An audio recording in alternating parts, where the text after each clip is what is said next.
Good morning. What's up? Good morning, good morning. I gotta remember to look at this camera, not this camera. I'm using my old Razer Kiro. It's pretty much a cheap, I wouldn't say cheap, actually. Probably more expensive than most ring lights, but I have it already. So I'm using it as like a ring light.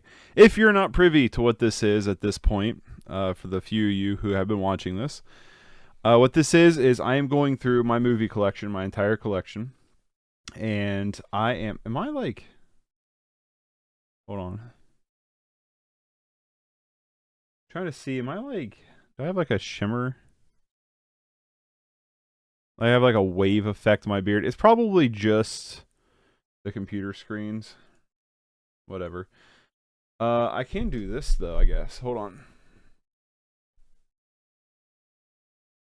Oh shit. Wrong buttons. Maybe if I lower the ISO, the grain won't make it jump as much. I don't know. But if you don't know what this is, we're going through the entire movie collection that's behind me and the ones I have in tubs and everything. And we are curating and cataloging. We're cataloging everything I own, and then we're cutting things out of the collection to get rid of. First and foremost, too, I just want to thank a couple people while I was off stream who followed Pre Isaac. I'm very bad with names. I apologize. Thank you so much. Warmark 2K. Thank you so much. Radical Ans. Thank you. And Matt Collins. I believe I got Matt Collins last time, but just in case I didn't, thank you very much.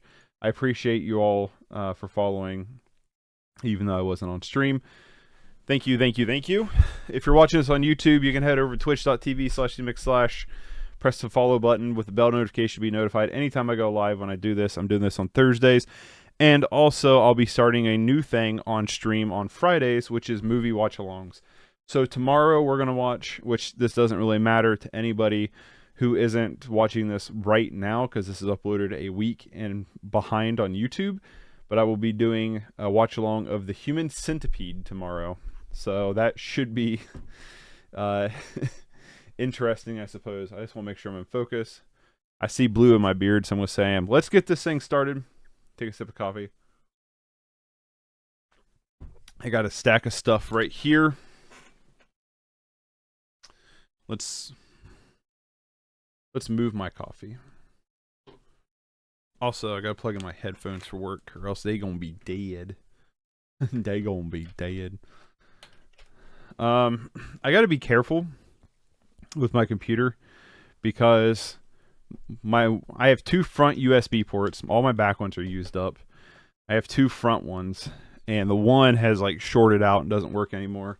And the one that's good that has the camera plugged into it was giving me some fits this morning. I restarted the computer and it seems to be working, so hopefully it stays on that path. But for right now, let's start off with this Isle of Dogs, Wes Anderson, whatever you want to call his name. Loved it. Love this movie. I really like his stop animation. I think he's a great director. I'm very excited to watch Asteroid City whenever I get it. I got to get it first. Is there special features on this? Oh, there they are. Doesn't look like there's any short films. I thought this movie was great, though. If you like Wes Anderson, it's definitely worth checking out, and I enjoyed it quite a bit. It's probably one of my favorite from him, but it's also because I'm a big dog lover. So he's already got like a step ahead of everybody. You know what I mean? Make sure both are in there. Pretty standard release. We'll make sure I'm second these right. It Comes at Night. I think this movie is great. This is by Trey Edward Schultz, who also did a movie called Waves that I really enjoyed. I think he did another movie. Is he the one who did Kaneda or something like that? I haven't seen. Not sure what else he's doing. I like this one better than Waves. Ew, the back of this case is kind of gross. The sticker did not want to come off. I really, really enjoyed this one. This one was a weird theater experience because it comes at night. Because at the end of the movie, what year is this? 2017?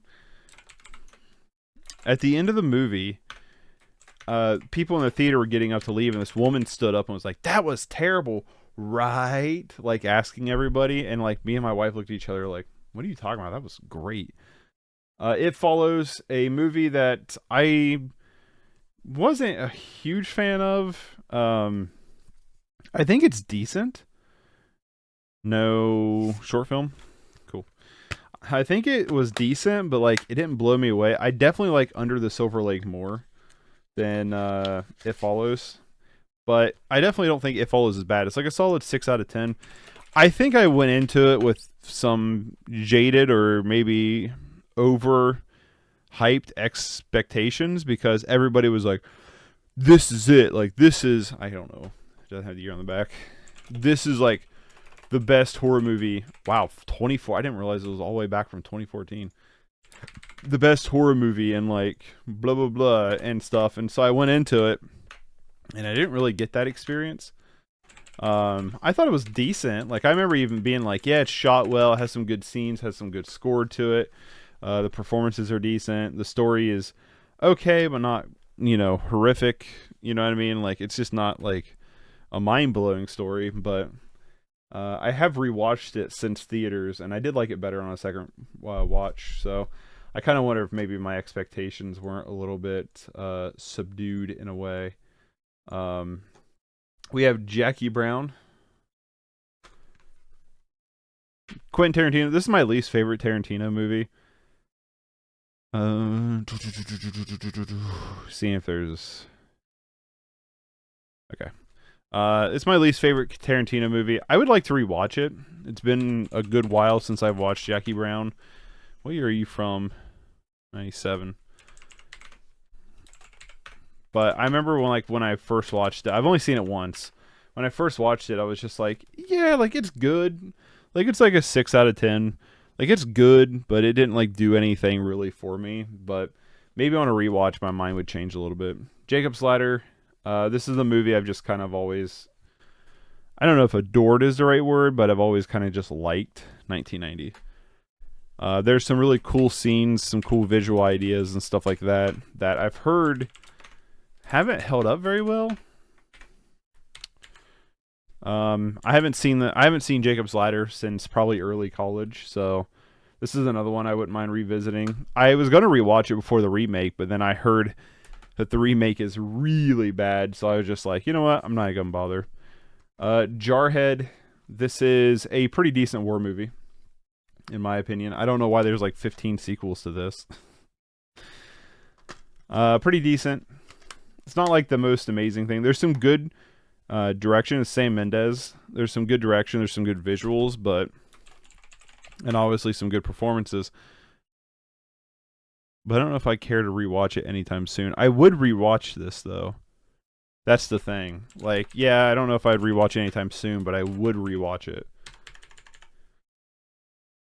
Jay and Silent Bob Strike Back. I think this is Kevin Smith's best movie. Really funny, really enjoyable, and yeah, I wish the new one was even remotely good. I thought the new Jay and Silent Bob was just awful, honestly. Like, just really bad. It doesn't have a year on it. Jay and Silent Bob. I think it's 2001. Oh, damn, I was off a year.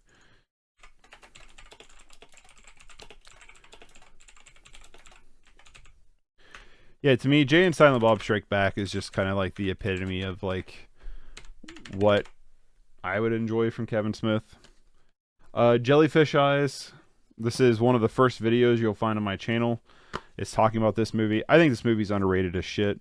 I don't understand a lot of the negative reviews of this movie. I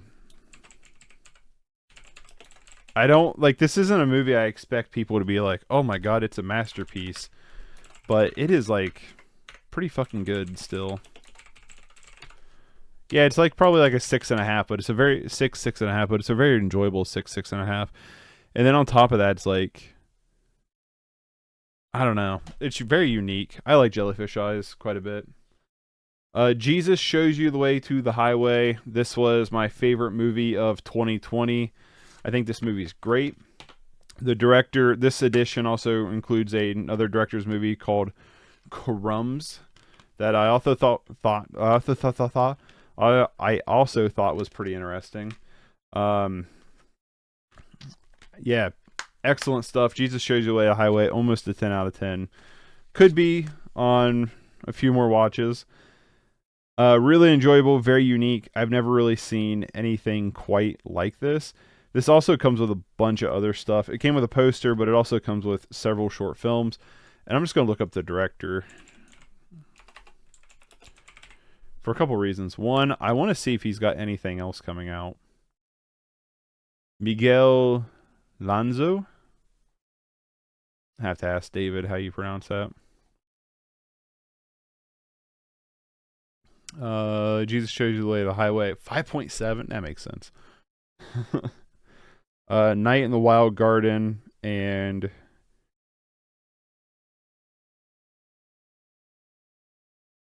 there's Crumbs. Crumbs is pretty enjoyable. I don't see the other short film in here.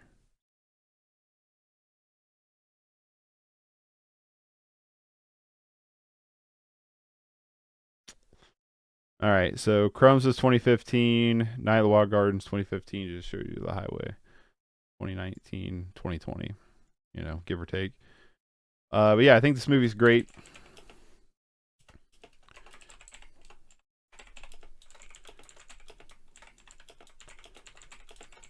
Really enjoyable stuff. I'm gonna put 2020 as it.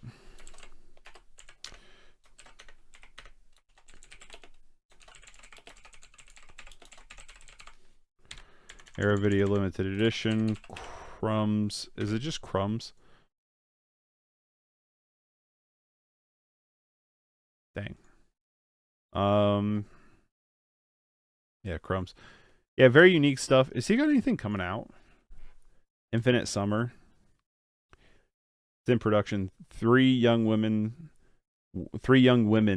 week at a beach turns into a transhumanist mystery romp in one of Estonian's summers. Okay. I will probably follow this guy's career for a while. He makes very interesting stuff. I don't think I feel like I have seen the other two short films, but also like I don't know.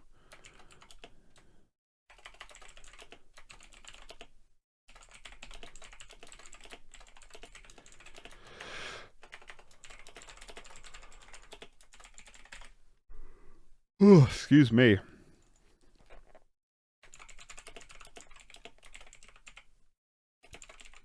I'm gonna say no just because I can't remember them off the top of my head.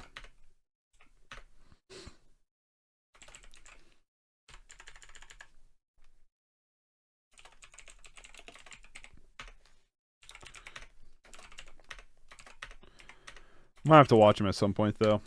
Very interesting filmmaker though. Gyoku. This is a movie from Criterion on DVD about going to hell, and it is not a pleasant experience. I think the movie overall is okay. I think it's very slow and takes forever to get going. Takes forever going to hell. But once I think you're there in hell, it is horrendous. And actually gave me nightmares. Like no joke. Like I literally had like hellish nightmares the night after we watched this. And yeah, very effective. Like I said, it's very slow. It's like a 6 out of 10. It's very slow to start. But they want, like you said, once you spiral into hell, it is, especially for a movie from 1960, it's pretty rough. And I think the problem with getting to hell is they make every character very one-dimensional and cartoonish to make you go, that's why they're going to hell. And in reality, like, they could have been a little bit more complex, and I think it would have been a little bit more of a nuanced film, and I think that would have drove that first, because like they're only in hell for like the last like 30 minutes of an hour and 40-minute movie, so it really would have drove that last bit home, I think. Jodorowsky's Dune. This is a really interesting documentary if you're a fan of Alejandro Jodorowsky. Um, it's about the movie that he was going to make, Dune.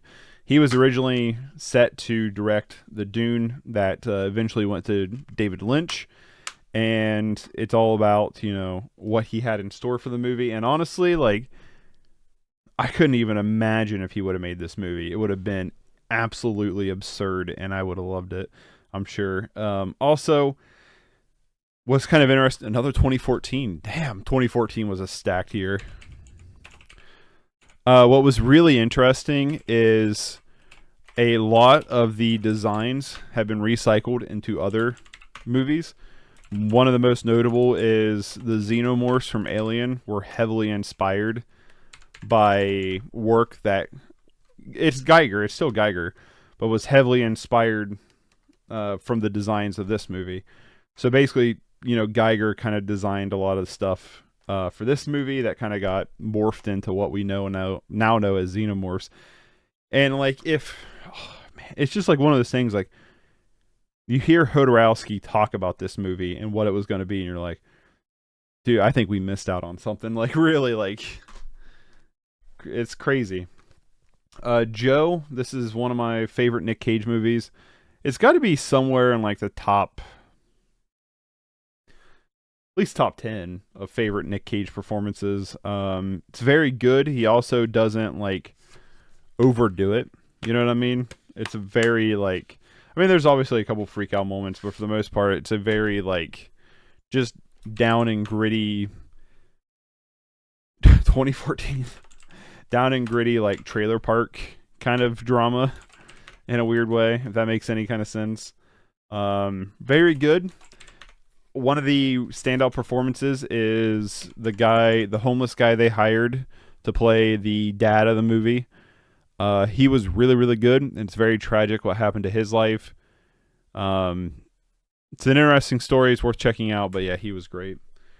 Up next is the John Wick Chapters 1, 2, and 3 4K Steelbook that I got from a buddy one year for Christmas. I own other copies of John Wick. I currently don't have a way to watch 4K movies. Eventually, I have other things we need to get more than a 4K player, but very, very beautiful slipcase. I mean, Steelbook limited to 20,000. I have number 346 of the 20,000. But I do own these movies individually, and I also own 1 and 2 on mini Steelbook digital code. So that's kind of interesting, I guess. But how are the John Wicks? I know the first one was just John Wick. By the way, I think that's another 2014 banger. Yep. I'm telling you, man, 2014 was one of the best year for films. Oh, I'm just gonna write 4K for right now because I know I have more of them. 4K Steelbook collection number. What was it? Was it 346? 20,000 is like, it's a lot, but also not a lot. You know what I mean? Yep, 346. Like, it's a lot, but it's also not a lot, you know? 346 out of 20,000. Also, to get number 346 is pretty good. John Wick Chapter 2. Personally, I love all the John Wick movies. I need to pick up John Wick Chapter 4 at some point. Really, really love the John Wick movies. I think they're great. I personally like John Wick 3 the most. If I were to order them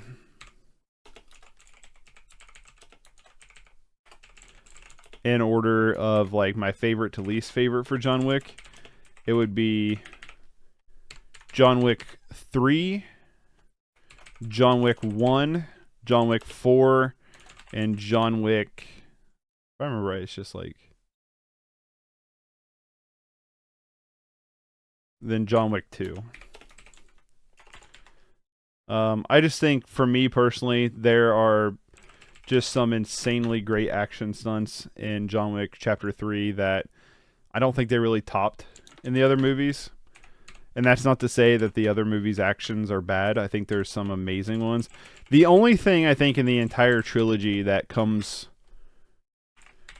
at least in my opinion, that same level is in Chapter 4, the top-down scene. That's all I'm going to say about it. I think that's maybe the best action scene of the entire series. But in terms of this set, like in terms of like overall movies, like the dog scene in Chapter 3 is amazing.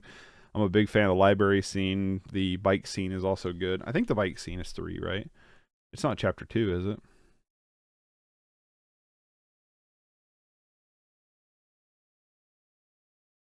Nah, I'm like, hold on.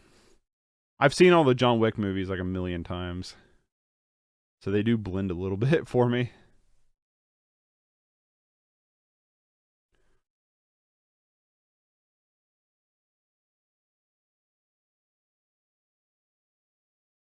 I will say the motorcycle scene was done better in the Villainess, though. The Villainess's version was really good. So yeah, it was Chapter 3. Be right back.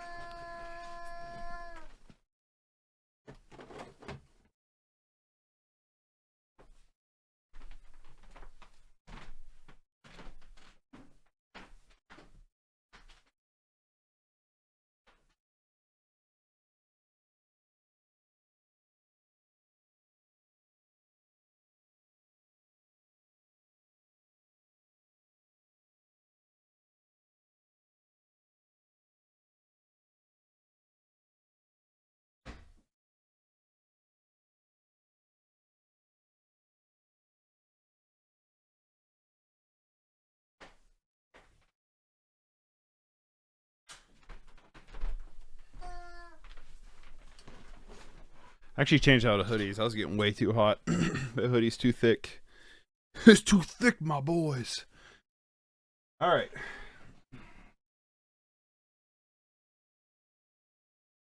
Another healthy stack of Les Movies. The Joker, Target exclusive edition. I think this movie's great, and I think the Target exclusive edition was the only cool artwork.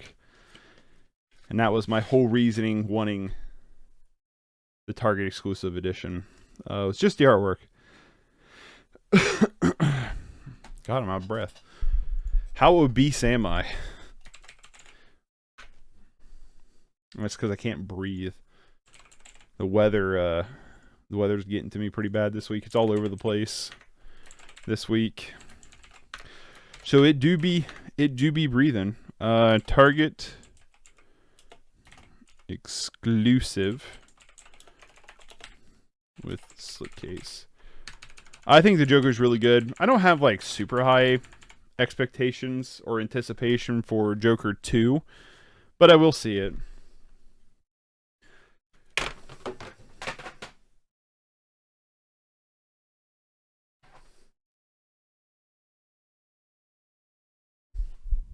Whoops.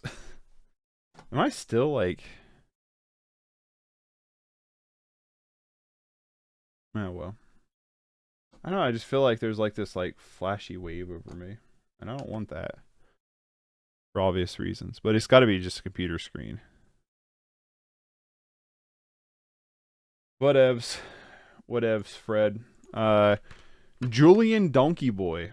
In this... I love these old DVD cases like this.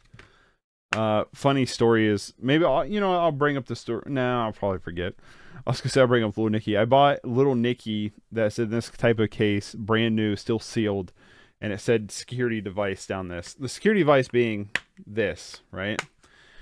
And the woman was so confused at the counter by what this was, and was like, I think I have to take this off first. And I couldn't understand what she was trying to figure out, because I was just like, what? It's just sealed. You know what I mean? Like, what are you talking about? And she's like, I think I gotta remove this first. And I was like, no, that's a part of the case. I think these old DVD cases are dope, though. I like these old cases. I feel like I'm in the minority. A lot of people I know hate these kind of cases, but I love them. Julian Donkey Boy is pretty interesting. It's trying to fall within that Dogma 95 movement, and it's written and directed by Harmony Korine, if you don't know of Spring Breakers fame. And I got a couple different dates on the back, so I need to look up. And it's decent. It's not my favorite thing by him, but it's not my least favorite thing by him either. I give it a 6 out of 10. That sounds about right. It's definitely not bad. Werner Herzog is in it. Chloe Sevigny's in it. Ewan Brimmer, who I believe is also from... Isn't he Spud from... Yeah, he is Spud from Trainspotting. Like, isn't he Spud? Pretty good. It's not bad. It's like a decent movie. It's not a movie I don't know if I'd want to sell because it is unique, and I highly doubt this is. I'm gonna put I'll put 99. And I doubt it's on very. Let's find out. Yeah, it doesn't. At least IMDb is not crediting it on a streaming source. A lot of Harmony Korine stuff is not on streaming. Just to be aware of that. Like Gummo isn't, Trash Humpers isn't. I think Spring Breakers and probably what was the one? Beach Bum. I was like, what was the one with Matthew McConaughey he did? The Jungle Book, a Disney classic, one of my favorite Disney classics. I love the Jungle Book. Grew up with this banging soundtrack. We have the Diamond Edition. Also think the Jungle Book so far has been one of, if not the only decent live action remake, which is kind of fun. I don't know why I expected to see the date on the back of a Disney. How many hours have I sit here and done this? 67. I don't think I would ever buy the remake. I don't ever care to watch the remake again. But like the remake's like a decent. The remake's like a decent like 6 out of 10. But I think this movie slaps. This is a solid 8 out of 10 for me. I want to walk like you, talk like you. You know, you got the simple bare necessities and yeah, awesome. I named my snake after the snake in here, Ka. Great stuff. Love Jungle Book. Okay, no short films. Jurassic Park. This is the only one you're going to see on shelves. I do own all of them except for Jurassic World 2. I don't think I own Jurassic World 2. I might, but I don't think I do. Personally, like, this is the one I like the most. I think Jurassic Park is a fantastic movie. Really, really fun. Just so, like, in my head, it's like when somebody says the word blockbuster, what do I think? I think of Jurassic Park and Indiana Jones. Those are like the first two pop in my head. I know Star Wars is technically a blockbuster. Probably what started the blockbuster movement. But those, for some reason, are the two that pop into my head. I've seen them all. What I was going to say is, I like one. What am I trying to say? I like Jurassic Park 1 a lot. Lost World's decent. 3, I think, is decent, and it's probably nostalgia-coded decentness. Jurassic World, I think, is not bad for a reboot rehash. And then I think the other two Jurassic World movies have been really bad. Justice League Dark Apocalypse War. I've not seen this yet. I've seen a ton of the DC animated stuff, but a lot of the Justice League ones I haven't. And the reason that is because there's actually like a story arc with the Justice League movies of the DCU. And I got to break it down because I don't remember exactly what they are. See, like Apocalypse War is the second one of the Dark lineup, so I need to see Dark, and I don't own that yet. Not saying I haven't seen them all. I mean, not to say I haven't seen any of them. I've seen a couple of them, but of the Justice League movies. But I got this because I found this at a Black Friday for like $5. Apocalypse War. I just have not watched it yet. I want to, though. I'm going to assume Trash is here. Yeah, sounds like it. Lamb. Come on, bud. There's an Adam Strange short that looks like, and then 3 bonus cartoons.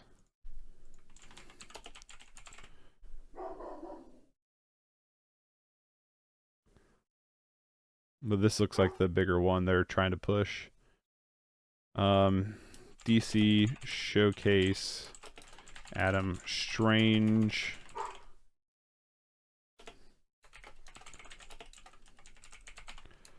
Just gonna write that. It's also from 2020. I have not seen it on Justice League Dark Apocalypse. Why do you have to spell stuff so weird? It's like Apocalypse is already hard enough for me to spell, let alone making it spell weird. Justice League New Frontier. I have seen this one. I think it's pretty good. I got this cool commemorative edition that has a cool little artwork. I don't know. It's like old pop artwork.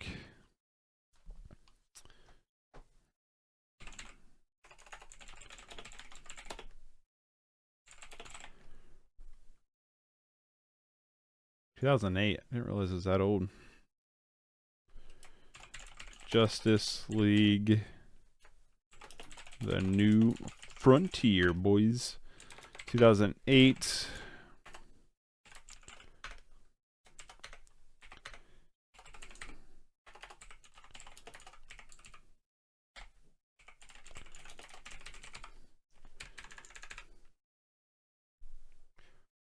Give it an 8 out of 10. Pretty good.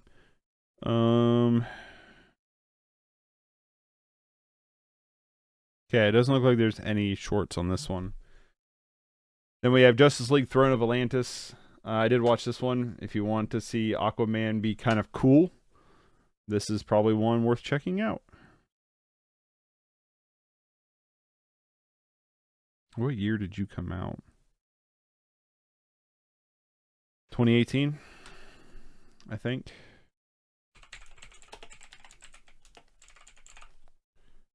(2015). All right.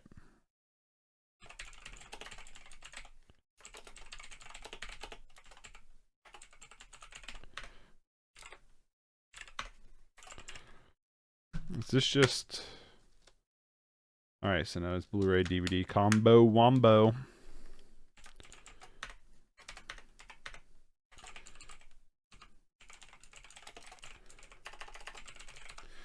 The thing I also like about the DC animation is like they're nice to throw on like when you're doing stuff. So like when I'm editing and stuff, they're nice to put on.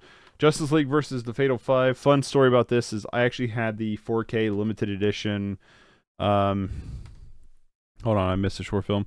Limited edition figure set that was like limited to like, I don't know, it was a pretty low number. I can't remember, but I actually kept it forever sealed, deciding not to open it for whatever reason. And then I decided, you know what, I'm gonna sell this. This just says bonus cartoons. I was like, you know what, I'm gonna sell this, and sold it for like $100 and some, and then rebought just the plain old Blu-ray for like $5.99. So it worked out in my favor quite a bit, I would say. I have not watched it yet, though.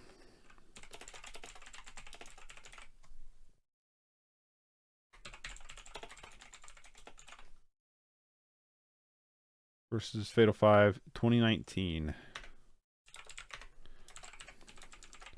Yep, still haven't seen this one yet. For whatever reason, just haven't.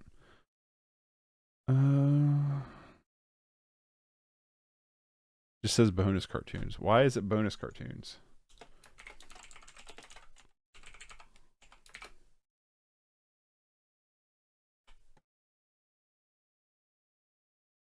Tell me what they is. Kagemusha. I did a 31 for 31 on this. This is what I ended the first year's 31 for 31 on. And Kira Kurosawa, epic. If you don't know about Akira Kurosawa, you're really missing out if you like samurai movies or just good movies in general. I think he's a fantastic director. He's one of the best ever to ever do it. Big fan of his work. He's in my top 5 favorite directors of all time. Kagemusha being really good. Kaiju Mono. I've not seen this. Always thought this looked fun. It looked like a Power Ranger-y, like big kaiju, dumb, goofy movie. A giant monster eats the city. Will anyone survive? Rogue doctor injected humans. Yeah, I don't know. It just looked really fun. And just haven't watched it.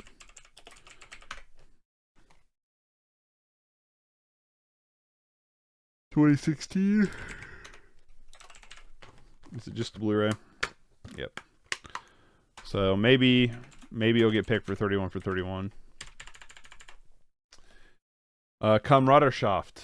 This is a pretty interesting dual lingual film. It is both German and French, and it's about a mine collapse where German and French miners get trapped in a mine shaft, in the Kameradschaft, if you will. Yeah, it's good. It's good. It has some really cool visuals. It's a 1931 film. Has some cool visuals for the year for sure. It's like a solid 7 out of 10. I would watch this again. 88 minutes, pretty quick.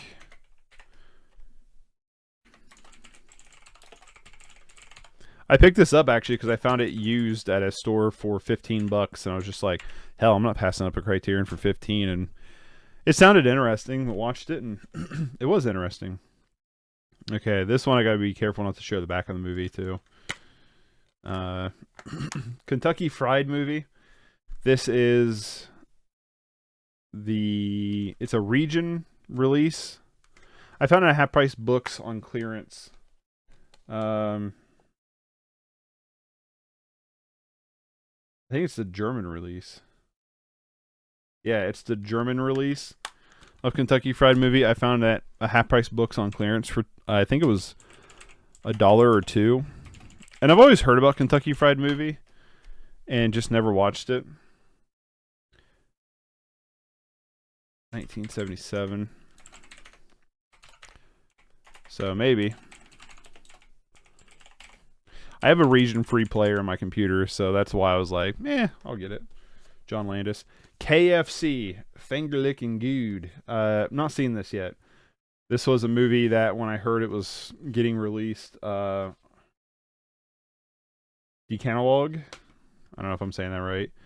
It's the one of Vinegar Syndrome's partner labels. I was like, oh, cool. You know what I mean? Like, this seems interesting. So I decided to get it, pre-order it, because I wanted to make sure I got the slippity dip, and I got it. What's funny is it comes with this little paper that says, hey, George, we need a Green Band trailer on this one. Mike, sent from iPhone. Begin forward message, and they like blink out like emails and stuff. Hello, team. The trailer for KFC has been flagged for violence. The entire trailer is just blood, guts, and gore, nonstop violence, and implied torture. A revised trailer would be needed. Thank you, Patty. I think it's funny. I've heard this movie is supposed to be really screwed up, very gory, very disturbing. But I have not watched it yet. So what year are you from? 2016. I think it's Filipino. Vietnam. It's Vietnamese. I just haven't watched it yet.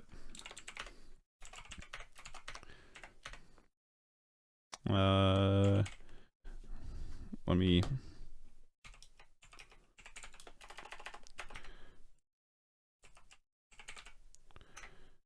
For crying out loud. Come on. Come on, you fat fingers. Work with me here.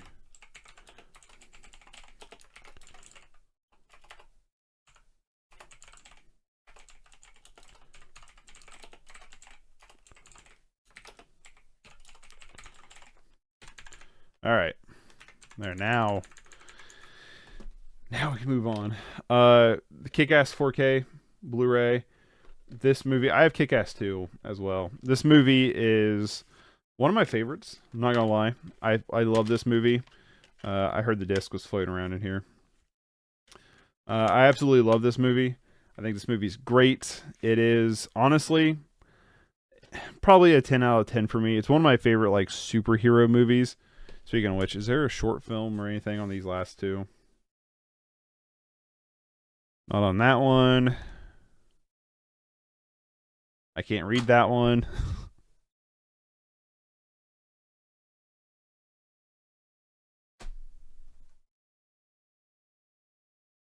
All right. Well, what about Kagimusha? Sometimes I swear, man.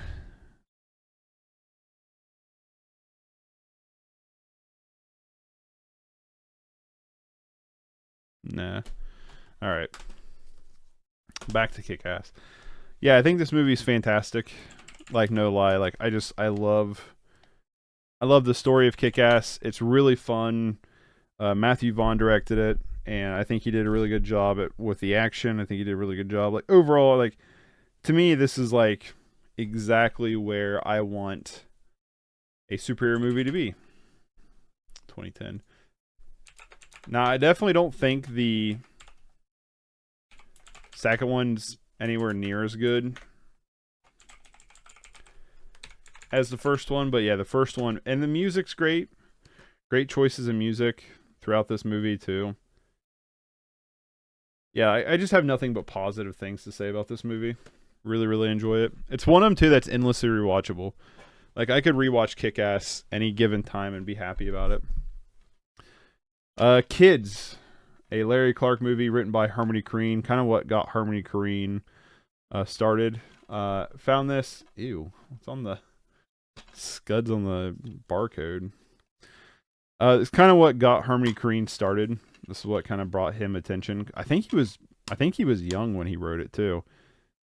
So that's kind of interesting. But I've always heard good things about this, and I've just never seen it. I actually came across this back in the day. I don't know if it's still the case. Back in the day, the DVD used to go for a little bit. I've actually flipped one of these before. I found this copy I found for me for like $2, and I bought it. And then I found another copy for like $2 or $3, and then flipped it on eBay for like 20.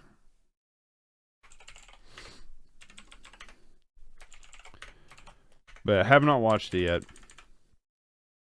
Kiki's Delivery Service, great. Studio Ghibli classic, whatever you want to call it. Good stuff. I like Kiki's Delivery Service. Is this a 2-disc? Okay. Just buried. Miyazaki is a pretty great director. Makes good stuff.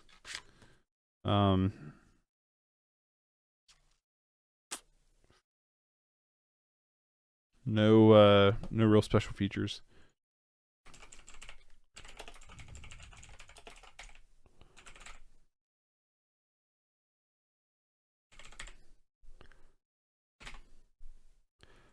What? That movie's from 1989? No way. That movie looks so good. What? 1989? Are you kidding me? This movie looks like an early 2000s movie. Man, that just shows like how ahead of the time Miyazaki was with animation. Holy shit. I didn't think it was that old. It's such a good looking movie. Wow. Gave it a 7. Probably a 7.5. Kill Bill 1 and 2. I would love it if they did a release that was the whole bloody affair where it was one solid movie like Tarantino originally wanted. That would be really, really cute. But I doubt it. Kill Bill 1 and 2 is good. I haven't seen it in a while, so I would actually like to rewatch them at some point. Are they both just one disc? Yeah. I would like to rewatch them at some point.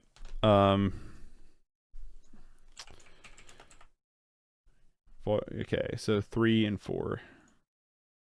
I can't remember how they actually released them. How is that labeled? Okay, it goes like this.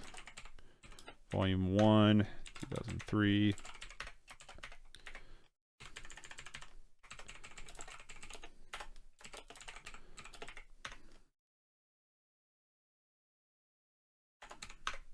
Yeah, I would like to rewatch the Kill Bills. It's been a while since I've seen them. Probably, I don't think I've watched them since me and my wife got together. Maybe we have. I don't remember. She would tell me if I asked her. I think. Killer Joe, Matthew McConaughey, Juno Temple, Amelia Hirsch, um, Thomas Hayden Church. Yeah, great movie. Super recommend it if you've not seen it. A very gritty thriller, kind of underrated in my opinion. Who directed this, by the way? William Friedrich, who is famous. What movie was he famous for? I want to say The Exorcist, right? Hey, I was right. The Exorcist. I rated that an 8. I've never seen The Exorcist. Did I rate the wrong thing, maybe? I think I know what I did now. I think I rated this. I bet you I rated this in the past. I didn't realize Ellen Burstyn was in The Exorcist. I bet I rated this in the past thinking it was Rosemary's Baby. 8 out of 10. Okay, so I think that's what happened. I think I rated this in the past thinking it was Rosemary's Baby. I wonder if that's what happened. It should not have been rated. I gave The Omen an 8. That definitely doesn't seem right. Carrie a 9, deservedly. I think Carrie slaps. Killer Joe's really good, though. If you've not seen Killer Joe, definitely recommend it. Actually, wouldn't mind rewatching that. A buddy of mine really likes this movie a lot.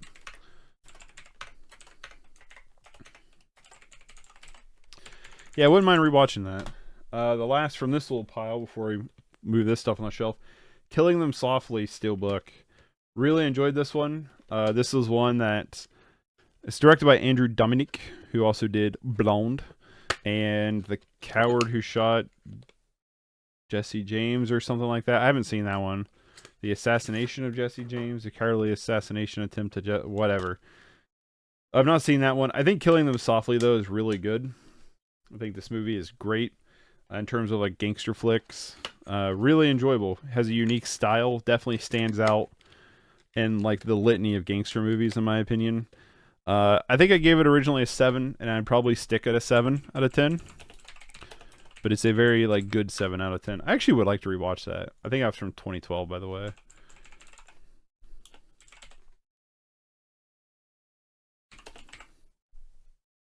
Yep, 2012.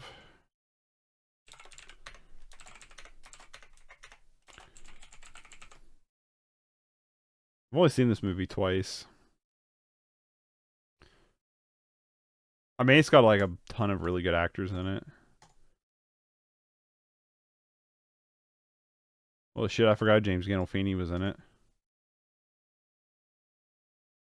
Why did you go to all the red carpet stuff? Nobody cares about the red carpet stuff. Was Michael Shannon in the movie? I saw Michael Shannon standing there. I'm like, I don't remember him in the movie at all. Whatever. Anyway, it's good. It's a good movie. Where's Andrew Dominic? He also did a movie called In Time, I think, with Justin Timberlake, right? The Assassination of Jesse James by the Coward Robert Ford. I've not seen that one. I want to, though. I also want to see Chopper. He did not do In Time. Who did In Time? Another director did.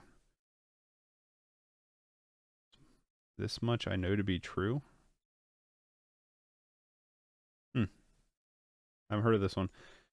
All right, anyway. Let me put these up.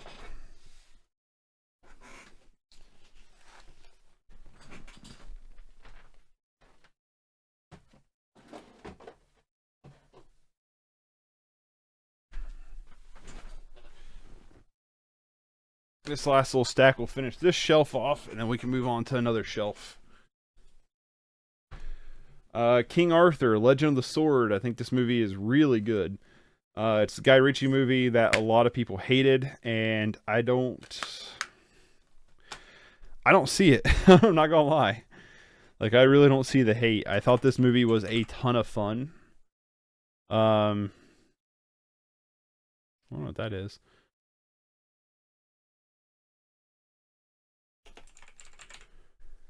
I thought this movie was a ton of fun. Also, TV series. Ooh, a 5.3. Yikes. It looked really bad. A little fire.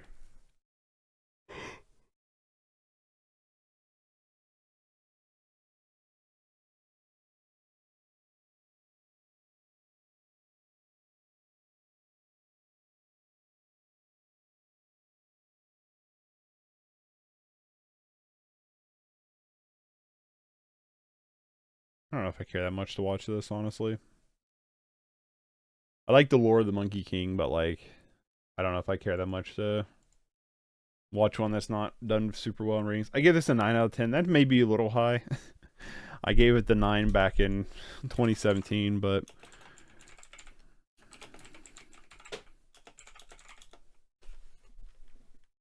excuse you. Killing Them Softly just took a tumble.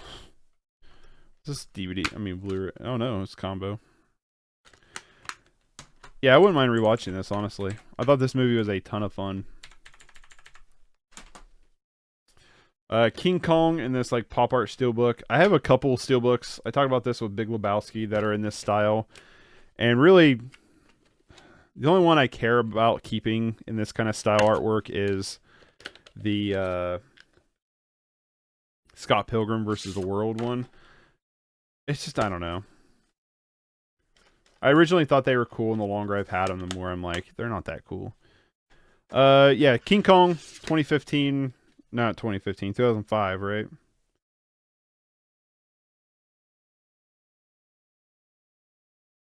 Yeah, 2005.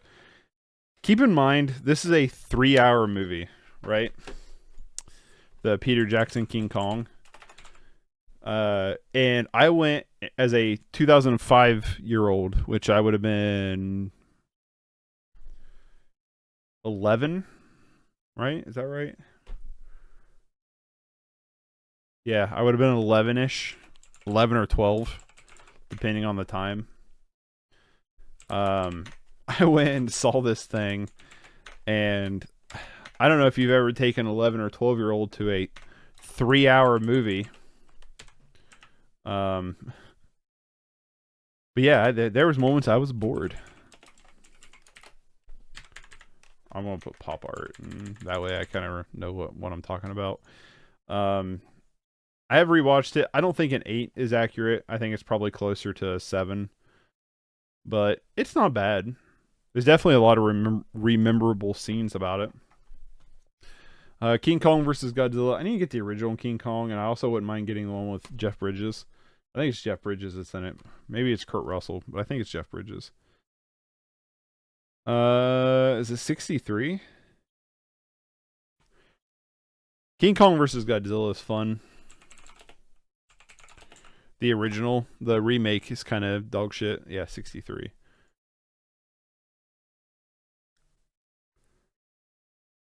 Gave it a 6. Reality wise, that's probably a little bit high.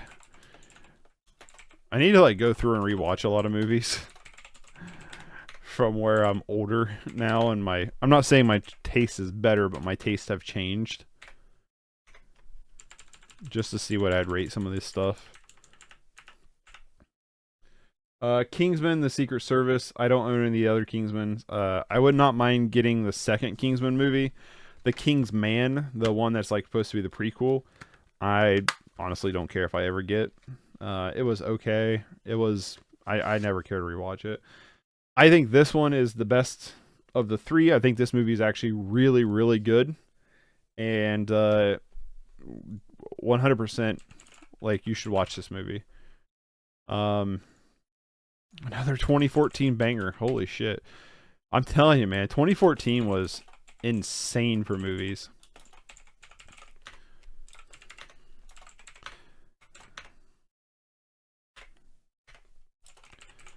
But yeah, I do want the sequel to this though, at some point, because I think it's pretty good too.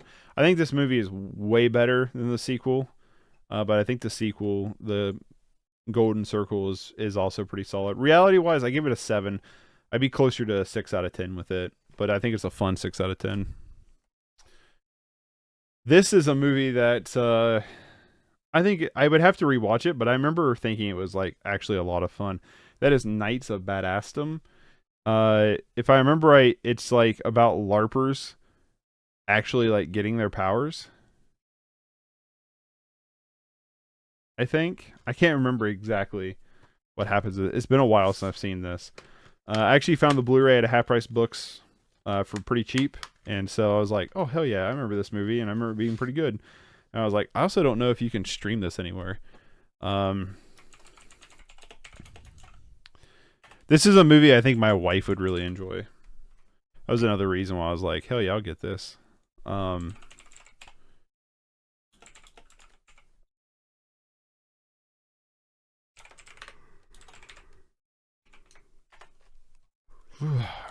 sorry, I'm tired.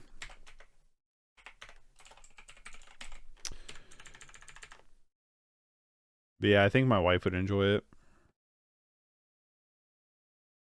I can't remember if they get their powers or not.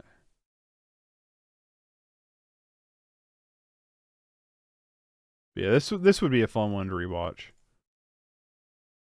Knives Out, pretty enjoyable. I like it. I like the first one a lot better than Glass Onion. Is there short films I've been missing, by the way? I like it a lot better than Glass Onion, but there was on King Arthur. Nope. Nope. Nope. I like it better than Glass Onion, but I think both the Knives Out movies are pretty good. They're just a lot of fun. I like murder mystery, like whodunits, and they just don't make a lot of them that are. They don't make a lot of them, and they don't make a lot of good ones either. You know what I mean? Um, I definitely think this is a good one. I think Glass Onion's decent. My only problem with Glass Onion is it's really predictable. And I understand like that's the point of the movie, but it makes it less enjoyable to watch. Coco D, Coco Duh. Coco D, Coco Duh. I haven't done a short review of this because I actually want to make a big video on this. I think this movie is really cool. I really enjoyed it. Very interesting, kind of disturbing, kind of unsettling. But yeah, just really good. Also comes with 3 short films. Damn, let's go. But yeah, I think this movie is really good.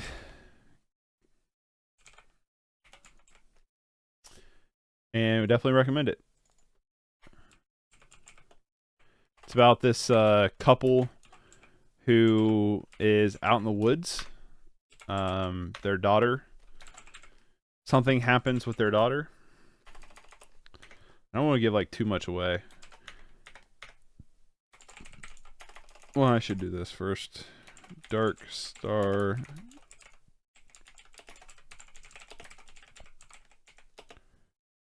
Partner, slipcase.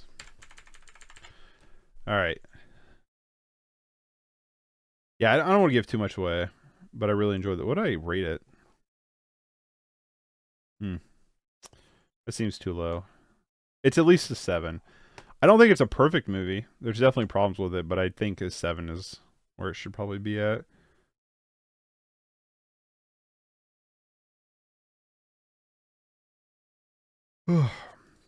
Les Palmas is one.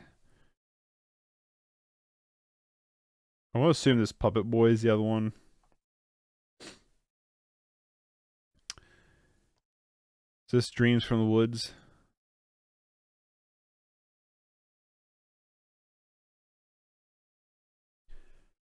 I'm going to assume.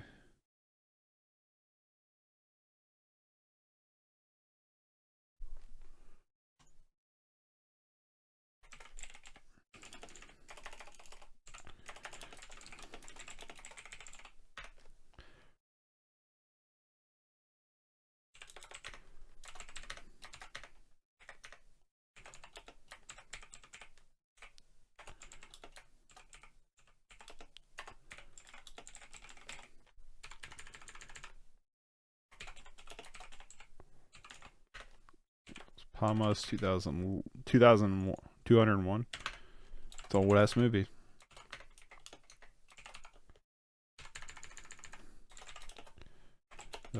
Tale of Little Puppet Boy.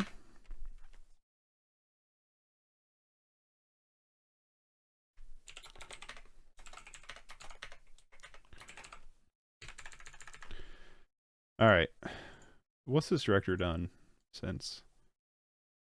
He did a segment in the house, which I do want to see this at some point.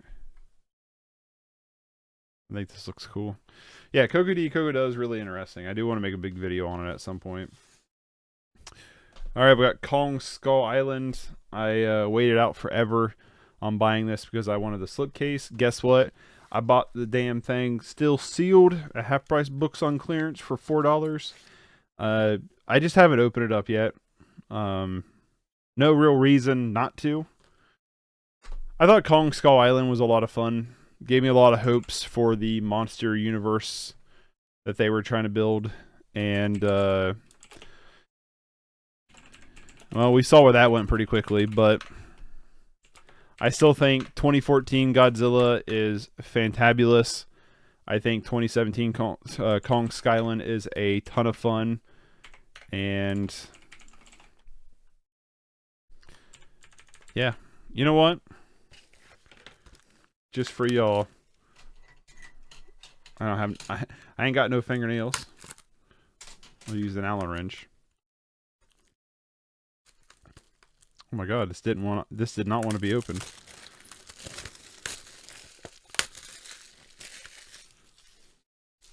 That in my pocket.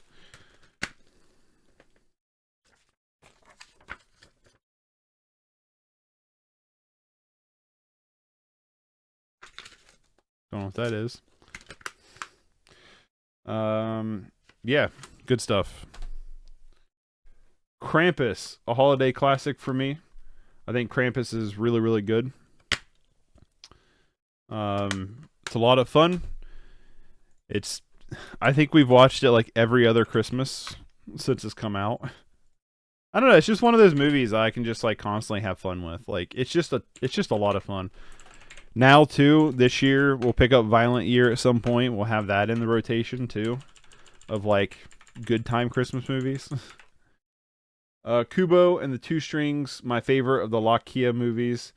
Really, really enjoyed this one. I don't know what happened to Lakia. Did they go under? I heard they were going under. They made some of the most beautiful looking stop animation you'd ever see. And unfortunately, their movies rarely made money. And there's only so far you can do that until you're in trouble. So I'm being very inconsistent with my capitalizing of letters. I understand that.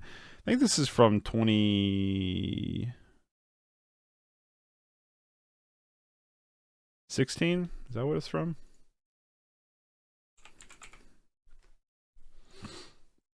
Yeah, fantastic movie. Really like Kubo and the Two Strings. Seen it several times.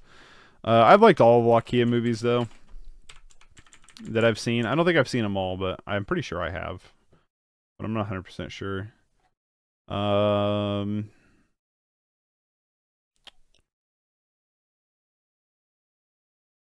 Yeah, budget was 60 million, worldwide just made 76. So, I mean, it's enough to keep them above water, but like not the best. I spell Lakia. I want to know. Or Lakia. I don't know how you say their name. I've heard it a couple different ways.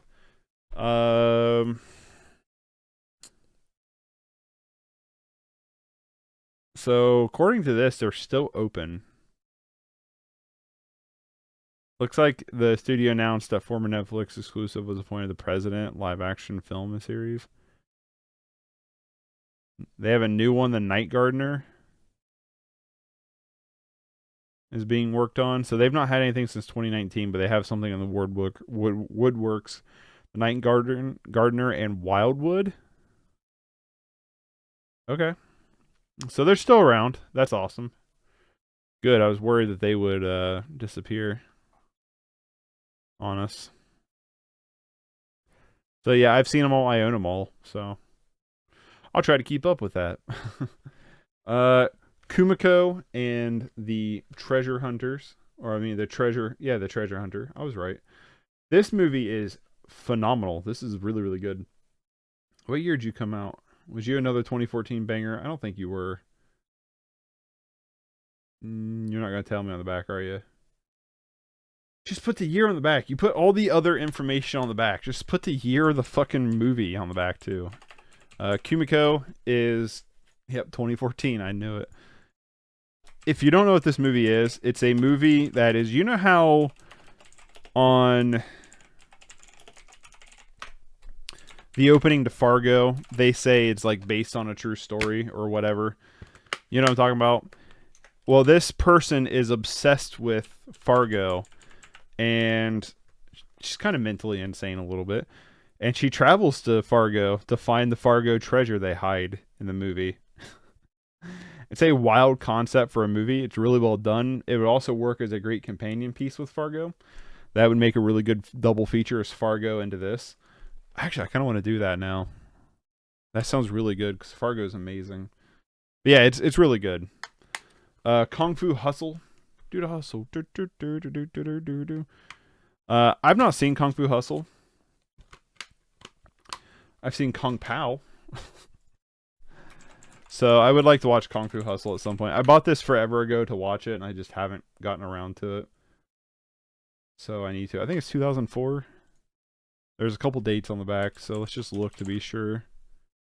Yep, 2004.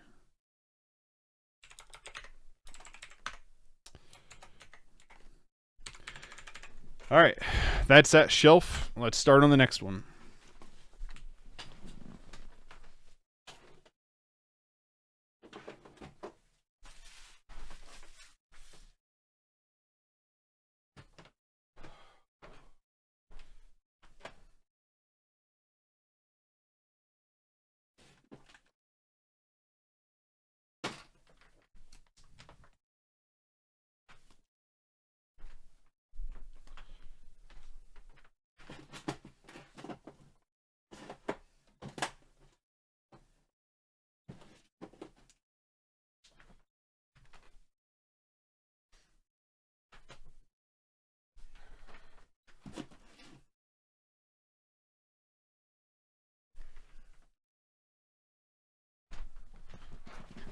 This is how determined I am to get this shelf done. I pulled the whole shelf. So let's do it. We have 45 minutes to do the whole shelf. Kung Fu Panda 1, 2, and 3. 3 with the slipcase. Me and my wife are just talking about these. Love Kung Fu Panda. I think Kung Fu Panda is amazing. Making sure there's not short films on here. It's weird there's not short films. This one has 2 new Kung Fu Panda animated shorts. And they don't tell you what they are. So I'll just write that down. Personally, I think Kung Fu Panda 1 is the best of them. But I think I like Kung Fu Panda 2 more. I'm not gonna lie, Kung Fu Panda 1 is a 10 out of 10 for me. I think this is 2008. Is a 10 out of 10 for me. It is endlessly rewatchable. I have seen it, honestly, like an endless amount of times. Just always super enjoyable. Really fun, like, hero movie. Just really good stuff, honestly. Kung Fu Panda 2, though, I think is just really good. I think the villain, I think his name is Shin, if I'm right, played by Gary Oldman, is just a really, really good villain. I think it's the best villain of the whole series. I think, personally, it has the most amount of stakes to it. It's definitely a little bit darker than the first movie. It's not as funny, but you kind of add that in. Is it 2011? I can't believe they're making a 4th one. Holy shit. Let it go.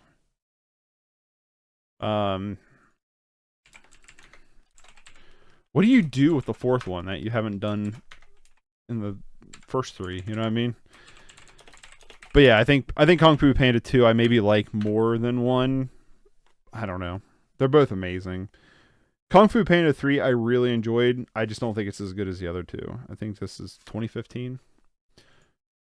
Man, so you have almost 2016. So you have almost a 10-year gap.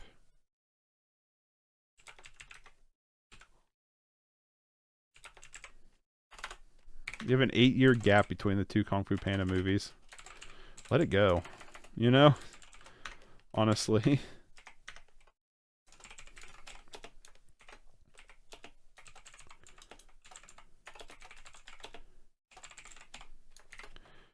Yeah, so good stuff. Love the Kung Fu Panda movies. And like I said, I really enjoyed 3, but if like 1 and 2 are both pining to be 10 out of 10s, Kung Fu Panda 3 is like a solid 8 out of 10. Curry Nico. What's up, Almighty Malta? Yeah, they're trying to milk the panda for sure. Sorry if I just saw your comment. They're definitely trying to milk the panda. I will definitely see 4, but I'm not like... I'm going to be a little bit reserved for it. Curry Nico, I always got to look at how you pronounce this. Really cool old 1960s Japanese ghost story. Has some beautiful cinematography. Definitely worth checking out. Any short films? Nope. Definitely worth checking out. What did it say? 68. I'm a huge fan of like classic Japanese movies.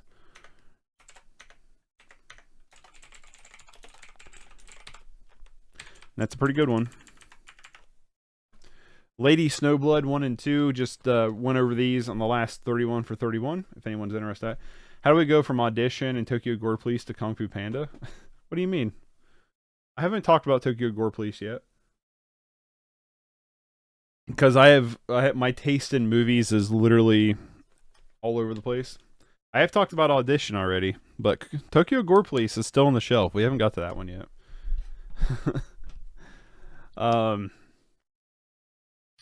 Yeah, my taste in movies is definitely bipolar. But yeah, Lady Snowblood 1 and 2. Really enjoyed the first one. Really did not enjoy the second one. So, and that's that. The pretty much the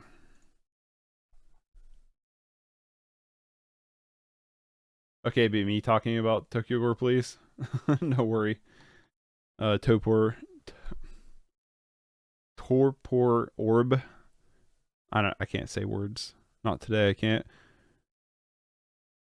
73-74. So Lady Snowblood.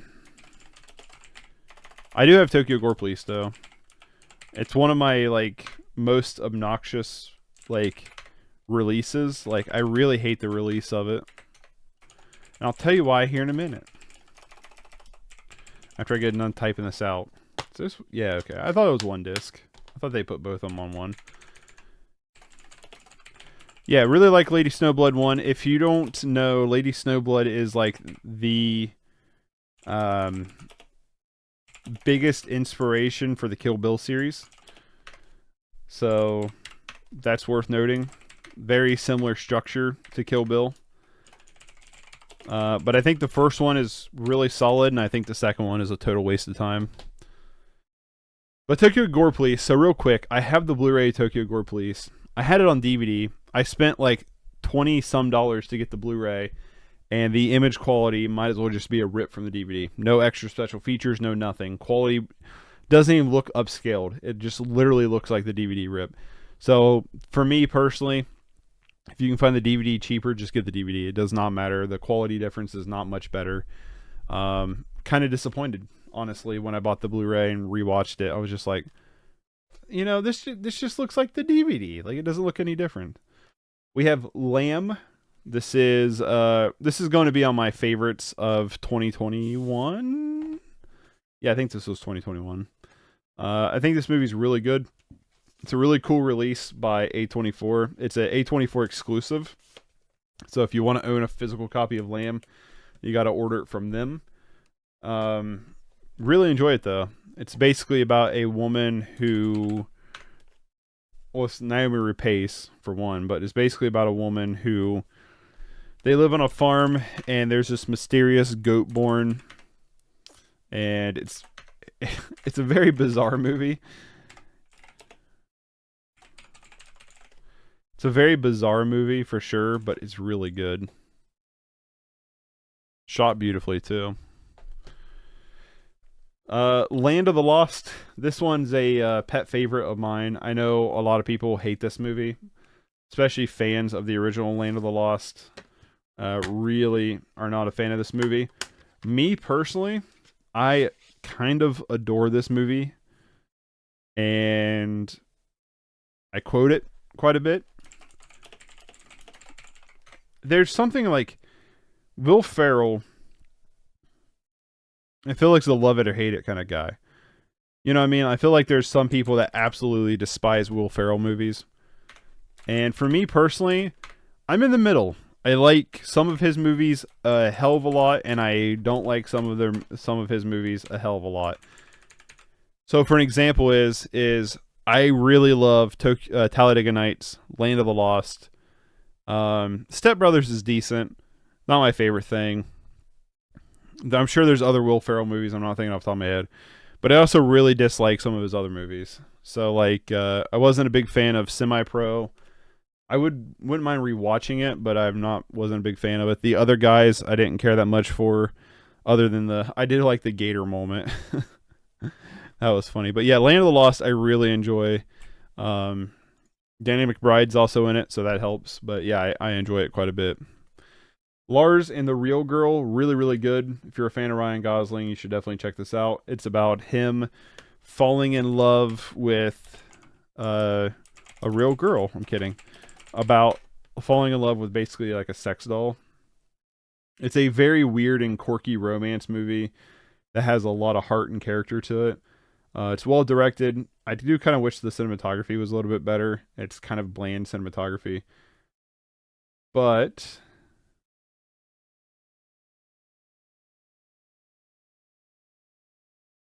what year did you come out? Why is that so hard just to put the year of the movie on the back? But it's really, really good. Really enjoy Lars and the Real Girl. If you've not seen it, definitely check it out. Is it on streaming? You can watch it on Pluto TV. So there you go. Last Night in Soho. This was another pretty kind of divisive movie from last year. Is it 2022?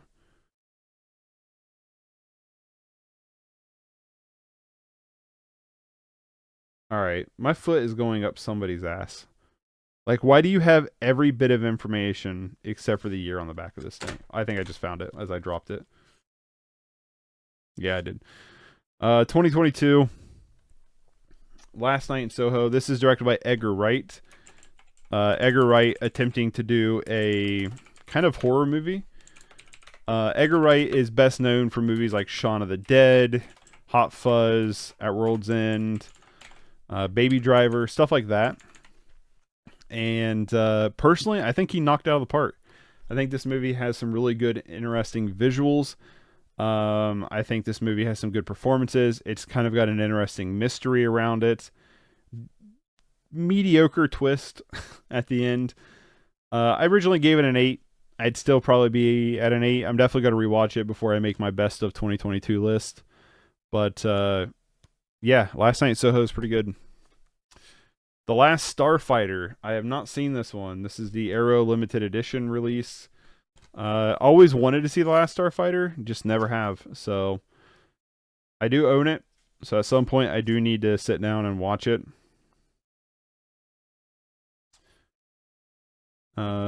Seeing if there's any short films in the special features. I do kind of wish the special feature listing on the back of Arrow videos, I wish they would do a little bit differently because it's kind of hard to like read through it. But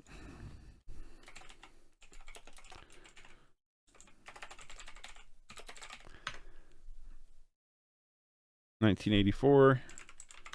Yeah, haven't seen The Last Starfighter. I don't remember if this is a Blu-ray DVD combo or not.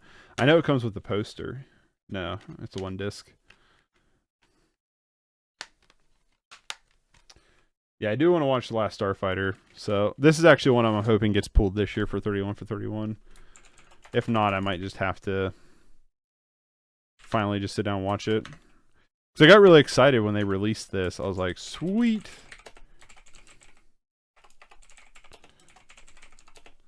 and I pre-ordered it, and I had every intention to watch it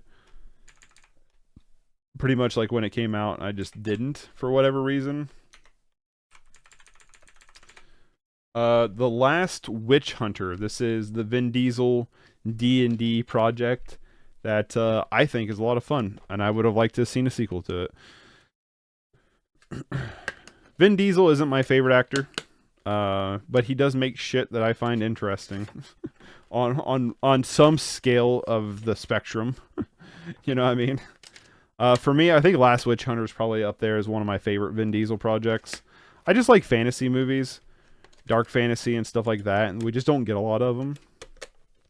So when they actually come out and they're halfway decent, I'm pretty like hypey about it.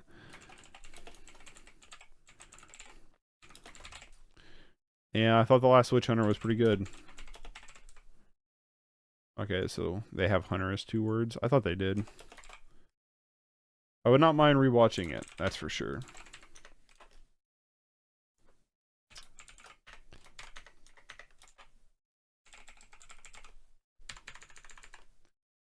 Lawless. Pretty good movie.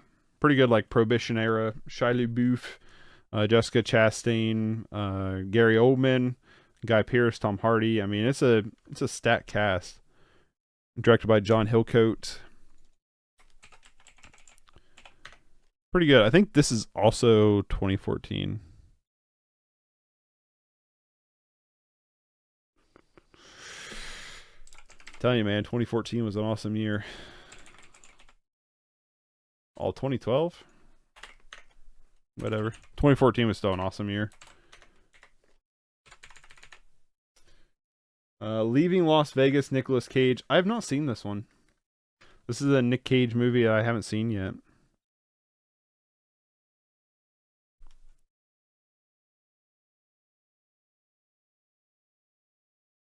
Which is kind of weird.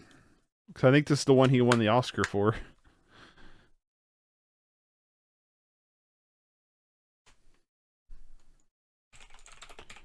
I swear if this is rated, I'm out of my mind.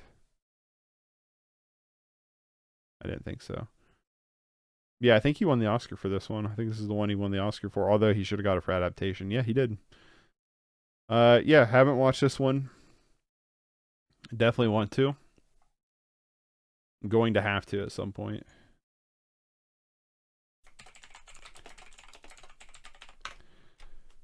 What year was that? Also, I'm not supposed to close out of tabs. I need to keep this open. 95. See, they put it on the year in a nice spot where all the other information's at. Why is that so hard? This badass edition of Legend. What's up, Multi? I know you're doing something other right now, but would you be interested in the jank deck for later? So later today, I'm playing Pioneer. I'm going to do Dinosaur Pioneer. Play dinosaurs. It's Cycle Storm, eh? Alright, what we got? Confessor, creature. Whenever a player discards a card from his terrain, may gain a life. Life, damage. Gingerbrew? What?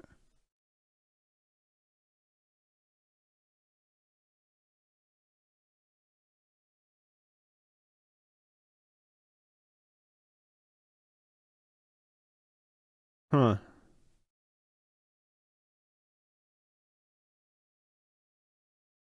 Okay. So Hanger and Seeker let you loot your whole deck. Tapped, untap creature.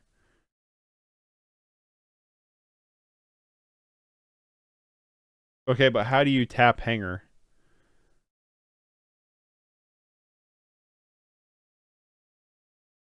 Wait, hold on. What? Whenever this creature becomes tapped.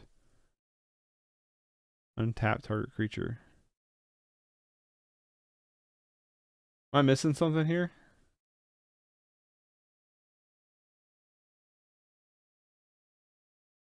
Whenever this creature becomes tapped. Hanger gives the Seeker the ability it got. Oh, because a backup.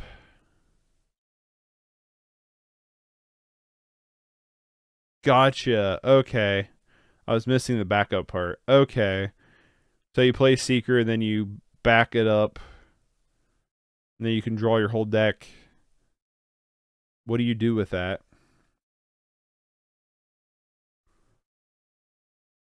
Obviously, you're looking for like Dread Return or something, right? You could Dread Return, I guess. You could have Drainus Stinger. You may discard a card whenever. Maybe you cycle another card. So that wouldn't count with Drainus Stinger to cycle because discarding is not cycling.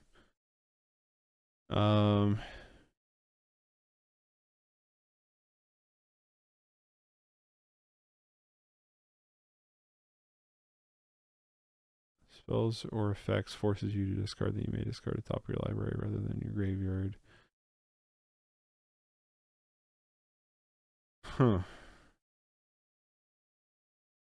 Healer plus Stinger plus library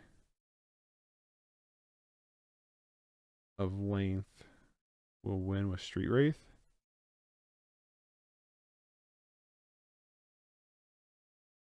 You lose so much you find.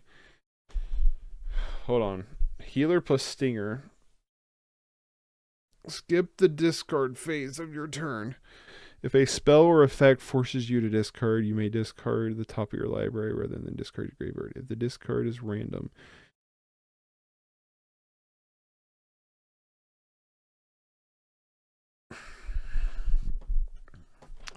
How does Library of Ling? I am so confused. What's up, stream team?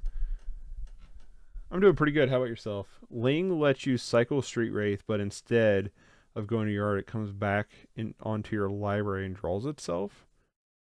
No, this is I'm in the process of doing this with movies, but Multi sent this really weird list, and we're kind of just going over it real quick. I have a whole stack I gotta get through before 10 though, but Ling lets you cycle Street Wraith, but instead of going to your yard, it comes back onto your library and draws itself. So skip the discard phase of your turn. If a spell or effect forces you to discard, you may discard to the top of your library rather than your graveyard. Okay. Then the next question is how do we kill them before we die?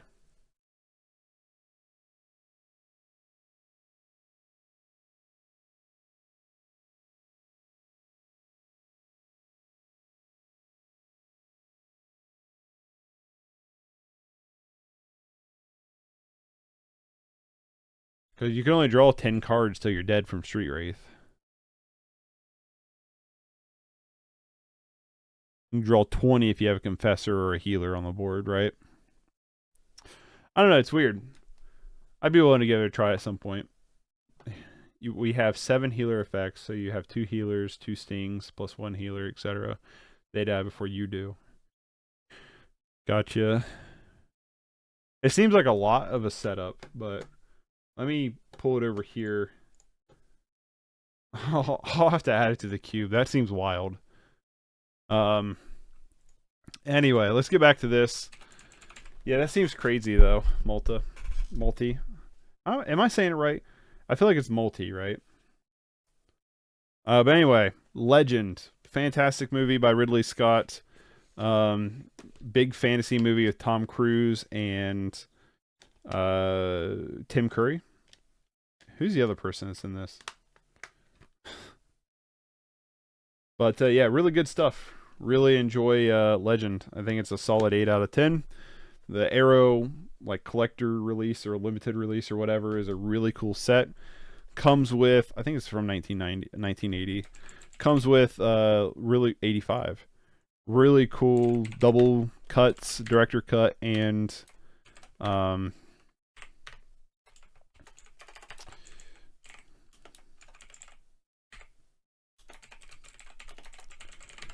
really cool and the theatrical cut. I've only seen the theatrical cut. I haven't seen the director's cut yet. Yeah, multi. That seems like a really interesting list for sure. The Legend of He or Hiei, or however you say it. This movie's great though. This will be in my best of 2021 list. If you've not seen it, definitely recommend it. It's really, really good.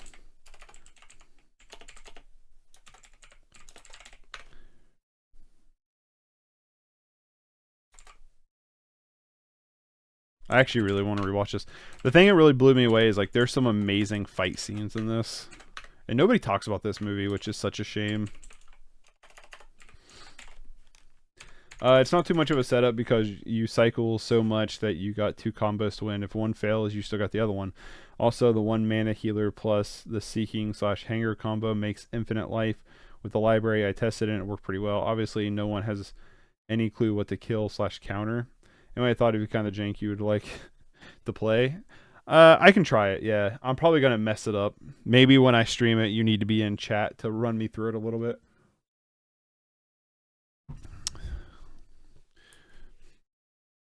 I don't think there's any short films on this. I'd be really, really surprised. But there might be like a documentary or something.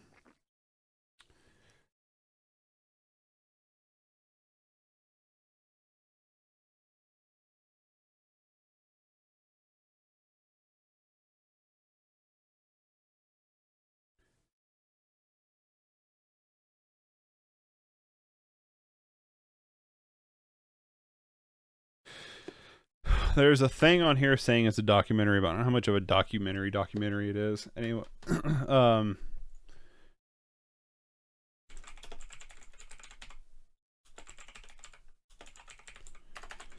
it sounds like it might be from a TV show.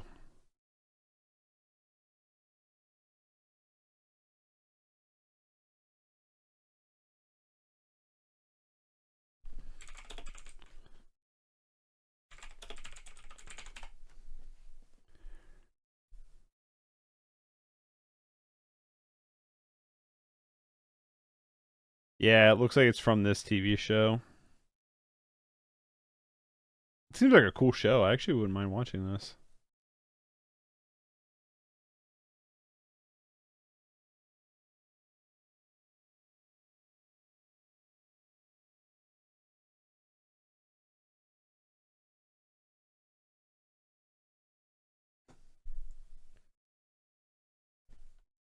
Hold on.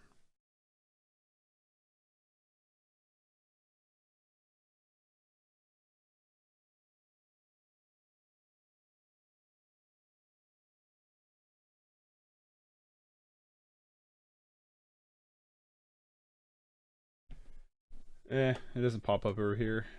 Kind of lame. All right. Where were we at? Legend of He. Yep. Done. Moving on. Lego Batman movie. Lego Batman movie is a lot of fun. 4 new original animated shorts. So it's a lot.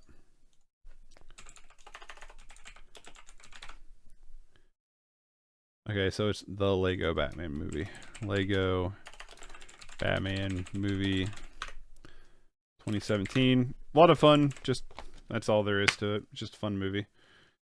Is it the yep combo pack?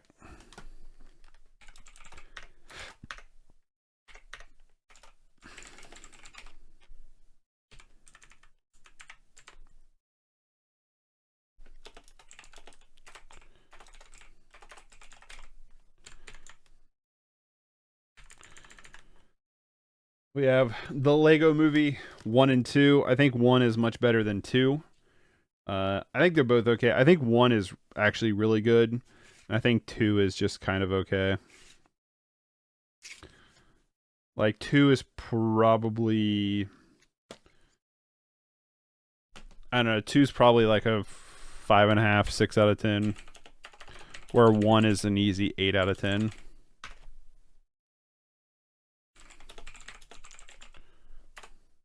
$2014, man. 2014, 2019.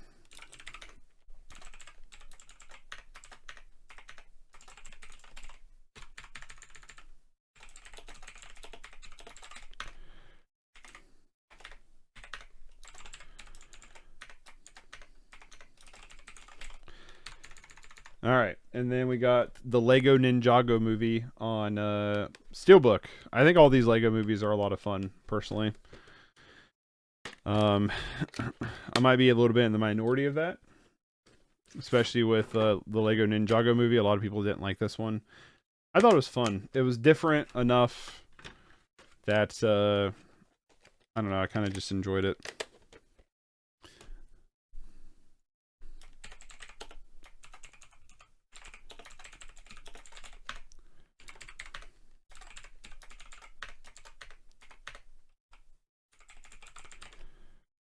All right, I'm going to move this pile over before it tips over because it's getting kind of stacked.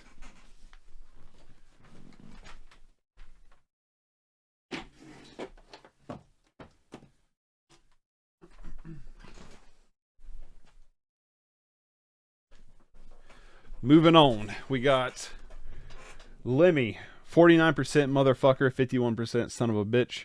This is a documentary on Motorhead's frontman, Lemmy Kilmister, and Motorhead. I'm a huge Motorhead fan. There's a ton of special features. None of them are short films, just a lot of like little extra stuff. Yeah, huge fan of Motorhead, huge fan of Lemmy. I was so happy a buddy of mine came across this. I had been on the lookout for this for a while. I had seen it already. The whole thing's available on YouTube to watch. I had seen the whole thing before, but being a Motorhead fan like I am, I always wanted to own it, and now I own it. I can't remember if it's just okay. So they do just call it Lemmy, just that for the movie. 2010.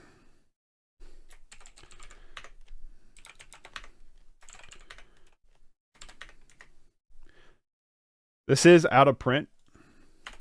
For anyone who's a Motorhead fan, I believe it's out of print, so you want to snag it when you can.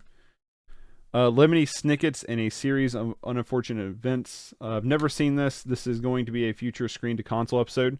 If you don't know what Screen to Console is, it's an episode. It's a series that I started on my channel over a year ago. I've only done 2 episodes so far. They take a long time to do. Of where I play video games, and I talk about a movie and then play their video game adaptation. And Lemony Snicket's is one of them because, for one, I've always wanted to see the movie. But then for 2 is I have the video game for it. So, oh, is it just called a series of unfortunate events? It's not Lemony Snicket. So I have this in the wrong spot in my collection. I didn't know that. I feel bamboozled. If this gets pulled for 31 for 31, I'm not going to watch it because of it's going to be for a different thing. Leon the Professional, a movie I always really enjoyed, but I'm curious to see if it would hold up as well. It's a little bit creepy in hindsight, especially, you know, knowing about the director's past. Apparently, allegedly, he dated like a 12 or 15-year-old or something like that when he was like super old. I don't know. I don't know the full details. I'm not went into it. Sardonicast cover it on their one episode where they talk about Valerian, but yeah, it's kind of weird. Let Me In, really good vampire movie. And then Let the Right One In, the original, the Swedish, yeah, original Swedish version. They're both the exact same thing. It really does not matter which one you watch. They are both the exact same movie. I guess that depends on if you want to watch one in Swedish or one in English. Me personally, I don't think there's much of a difference. I know some people really don't like the Let Me In version, but I think it's good. It's directed by Matt Reeves. Honestly, like, to me, it's as good as the original. Honestly, like, they're both like 8 out of 10s or whatever.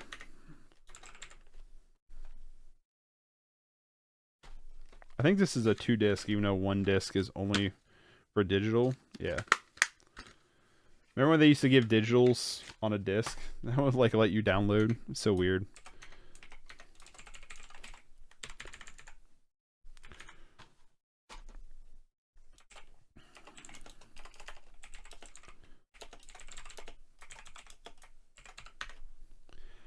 think the Let the Right One In's from 2008, right? Yep.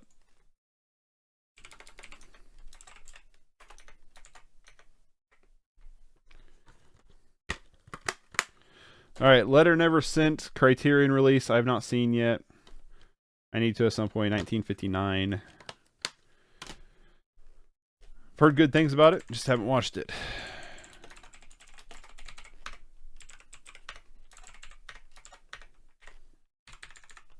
Oh, hold on. Criterion Collection. Got any short films? No.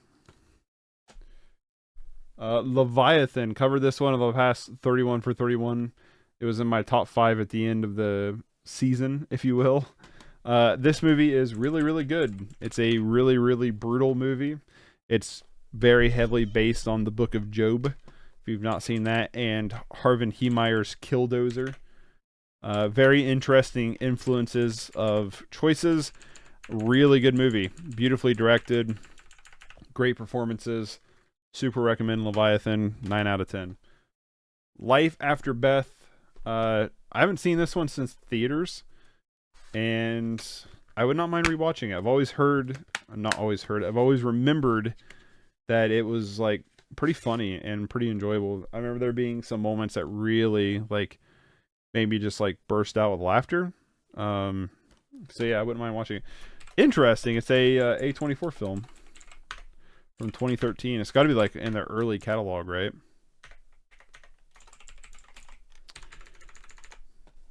I mean, Molly Shannon, Dean DeHaan, Aubrey Plaza, John C. Reilly, Matthew Gubbard Gray, or however you say his name from Criminal Minds, is in here too. The Life Aquatic with Steve Zissou. This is a Wes Anderson movie. I really enjoyed it. Okay,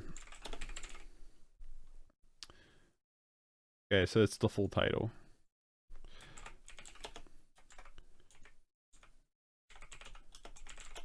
I think this is one of them, like, people consider as like being more bottomless for Wes Anderson, but I really enjoyed it. I thought it was good.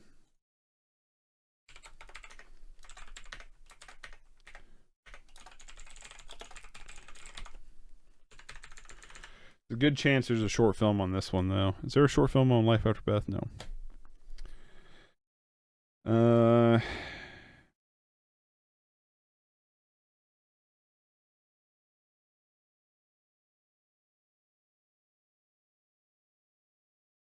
Well, if it's on here, it's not on. It's not listed on the back. So, Light of My Life, kind of a cool post-apocalyptic style story. Casey Affleck, also directed by Casey Affleck, where there's like no women. It's very Children of Men-ish kind of sound like story wise, but there's basically no women, and he has a daughter, and he's trying to protect her. It's good. It's a pretty solid movie. 2019. I don't feel like it's that.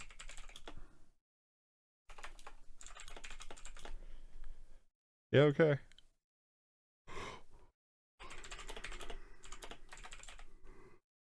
Cheesy Pete's. Yeah, it's good. Has some good cinematography, some good editing. The Lighthouse. This is a movie I've been wanting to rewatch because, much like The Vavitch, it didn't really land with me super well in terms of like Roger Eggers movies. The Lighthouse just didn't land with me like super hard. But there were things in here I really, really enjoyed. I think the cinematography is really, really good. I really, really enjoy the performances. It's just the story and the humor I couldn't really get into as much. But maybe on a second watch, that would kind of change. Lights Out, one of the best horror movies I think of recent years. I think this movie is really good, very effective, really well done. Really, really enjoyed this movie. 2016. Solid 8 out of 10, boys.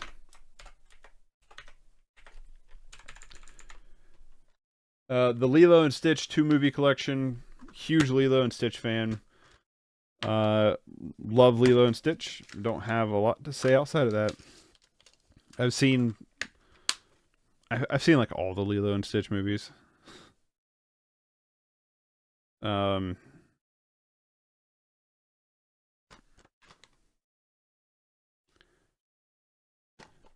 yeah, it comes with Lilo and Stitch 1 and 2, which the second one, Lilo and Stitch is one of the very few franchises that was able to actually pull off the sequels and the like TV show and stuff. Like Lilo and Stitch, the show was actually like pretty decent, and the sequels and spin-off movies have all been fairly good too.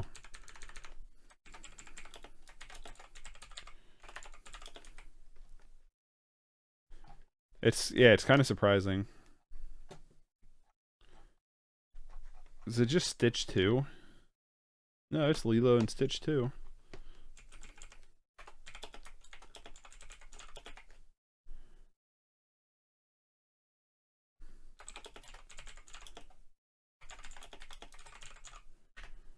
I think I said 2005. Yeah, this stuff was able to hold up, and yeah, like I said, it's one of the few where the sequel's actually been halfway good. Liquid Sky, this is going in the sold pile. Very boring, not very interesting movie. Pretty disappointed. Yeah,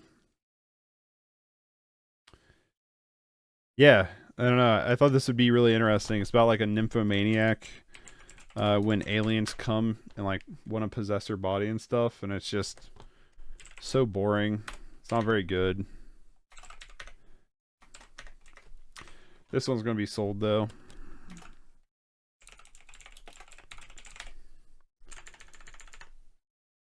Three out of 10. That's the first one we've hit that I would sell this time. I'm gonna go through and like really like curate this list after I'm done with this. Little Monsters. This is another one. It's gonna be sold. This is one that I think a lot of people like nostalgically, but I found this movie to be so obnoxious. Like there were moments I liked. 1989. There's moments I like. Like I think the costume design's good. I think there's some like interesting moments, but my goodness, is there anytime Howie Mandel's on screen, I hate the movie. Just gonna be 100% honest. Like he's the most annoying character. So yeah, that's gonna get sold. Little Nicky, this could be sold because they just now finally did a Blu-ray of it. Fun little pop out though. They just don't do cool stuff like this anymore.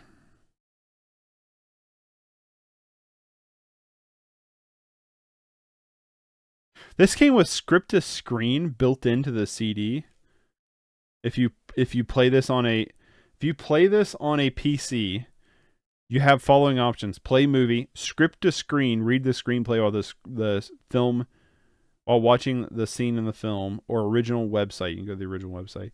That's cool though. You can do script to screen. That is sweet. I might have to check that out.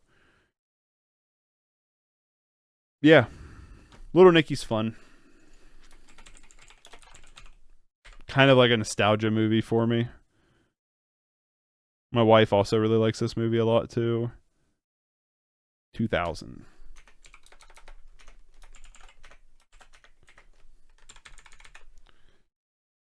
The Little Prince. This movie's fantastic. If you've not seen The Little Prince, you are definitely missing out.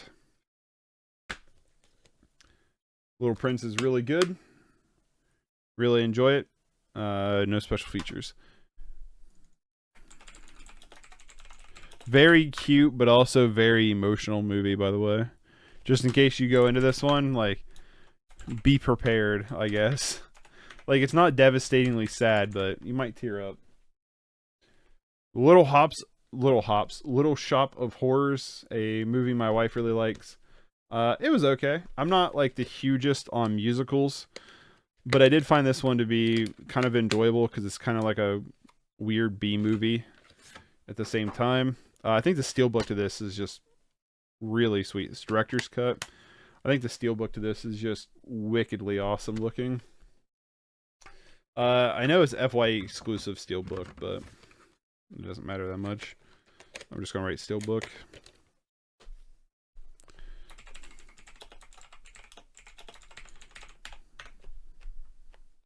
I would probably rewatch it,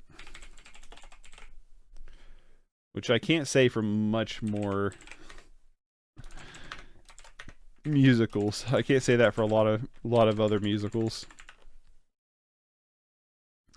Lock, Stock, and Two Smoking Barrels, Guy Ritchie, out of the gate. I'm a big fan of Guy Ritchie. I think Guy Ritchie. I'm missing the DVD to this. Some of my movies I'm missing DVDs to because I did sell them. Not sell them. I gave them to a cousin of mine. So I am going to be missing some DVDs. Just because back when I first started collecting, I was like, well, why do I need a DVD? Because I have the Blu-ray, so I'll give this to my cousin because then he can watch. Then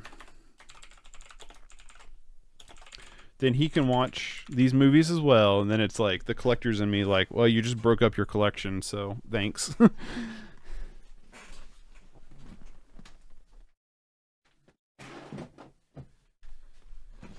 If for some reason you watch this, my cousin, which I doubt it, because this just does not seem like it would be your jam to watch, you don't got to give me back those DVDs. Like, honestly, like, you can keep them. The Lodge. We're not too far off of this shelf. I am gonna like push through and finish this shelf before I stream Magic.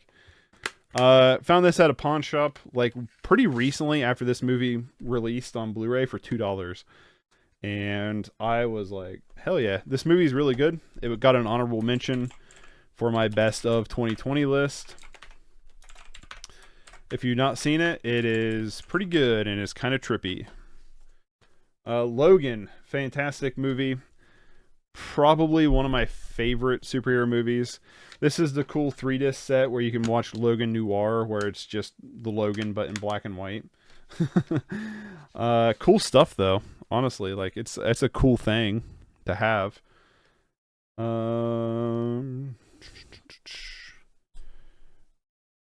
What year did you come out though? 2017. Yeah, I think Logan's really good. I kind of wish that was the last time we'd ever see Hugh Jackman and the Wolverine character, but I guess Deadpool's gonna happen.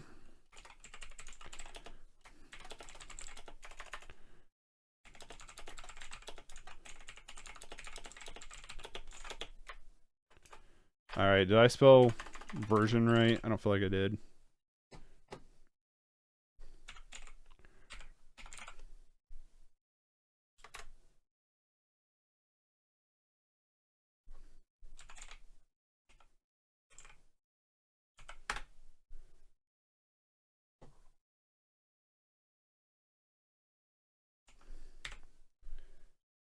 All right.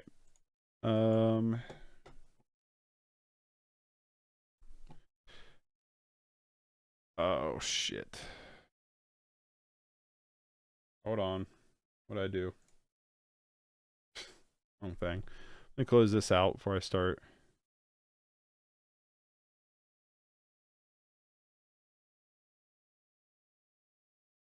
What is some of this stuff?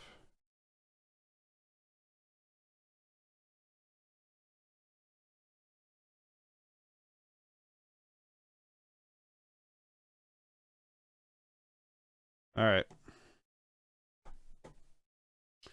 Got it back. The Long Way North. Pretty solid. Pretty solid movie. I enjoyed it quite a bit. Beautiful animation. It's kind of like a fun little adventure movie too. But what year are you from? Oh, why aren't you going to tell me?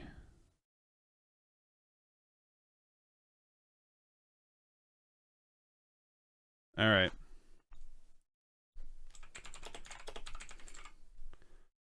2015. I was thinking of somewhere around there.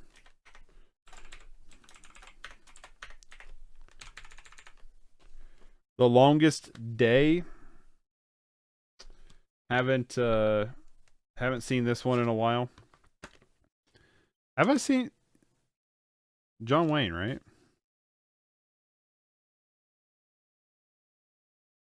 Like a cool little box set. 3-disc.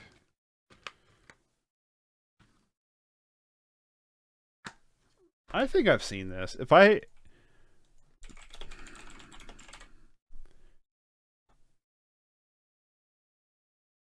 Yeah, I've seen this. Okay. I'm just like drawing a blank on it.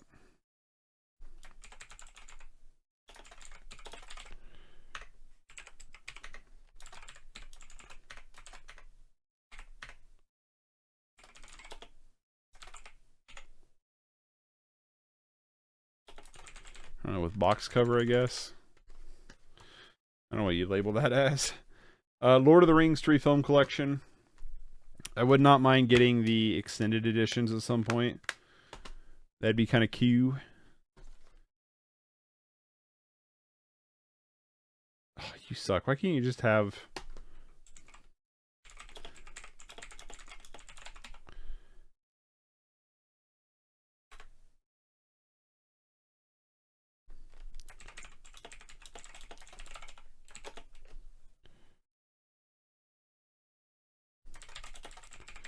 Fellowship of the Rings. The Fellowship of the Ring, right? 2001. Blu-ray, yes. 3-disc. Lord of the Rings 3 film collection.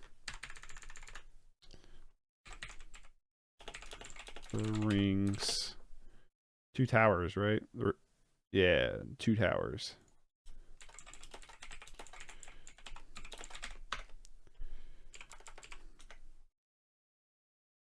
It's just 2002, 2003. Okay. I don't know what's happening there.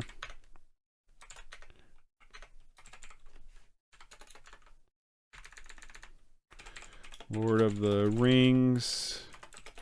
The Return of the King. Return of the King. Okay. I was right. Lord of the Rings movies are really good. I'm a big fan of them. Have not watched the Amazon Prime show. Probably never will. The Lords of Salem. One of my favorite Rob Zombie movies. Obviously, I don't like it more than... It's probably my second favorite. I don't like it more than... I don't like it more than The Devil's Rejects. Also missing the Blu-ray. I mean, the DVD out of that one. But I think it's really good. I think it's his best shot movie. Like, there's some really beautiful cinematography in Lords of Salem. I want to say year 2012. Yep.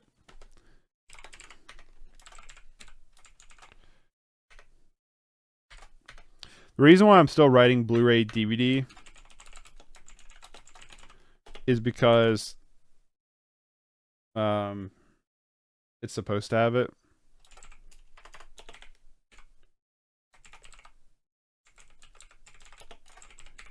I don't know if I spelled lenticular there right, but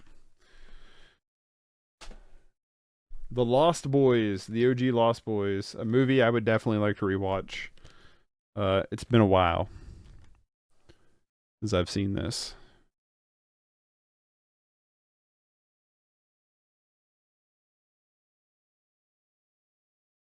'87.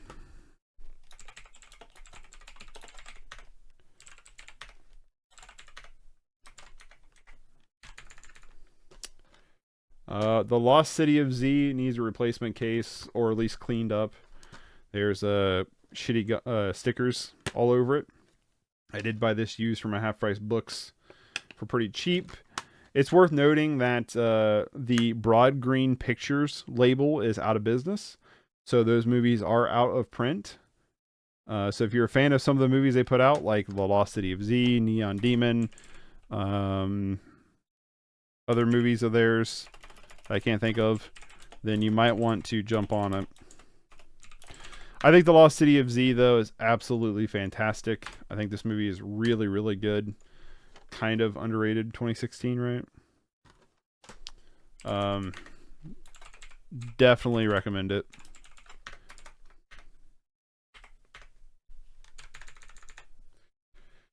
Lost River, the directorial debut of Ryan Gosling, and currently his only directorial uh, effort, if you will. I personally think this is really cool. I would actually like to rewatch it. I think it's really cool, and it kind of sucks he's not done anything else. If you're a fan of movies by like Nicholas Winding Refn, David Lynch, stuff like that, then you're probably at home with Lost River, honestly. 2014.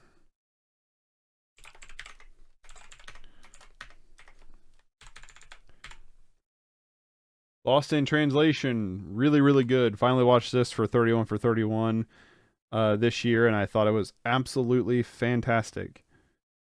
I really, really loved it. Got really wrapped up into it, really absorbed into it, and yeah, it's really good. I don't know what year this came out. I think it's 2003, though. Hey, I was right.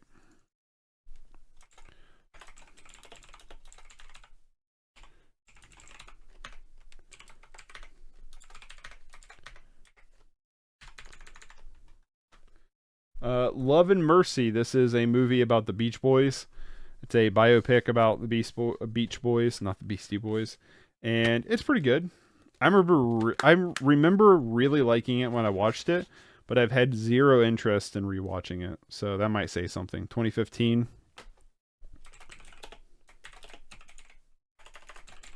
So that one could probably be added into the maybe sell pile.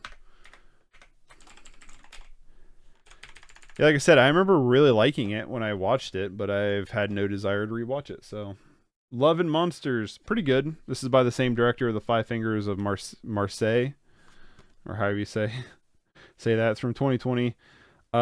It's weird because it has some really good CGI, then it also has some really bad CGI.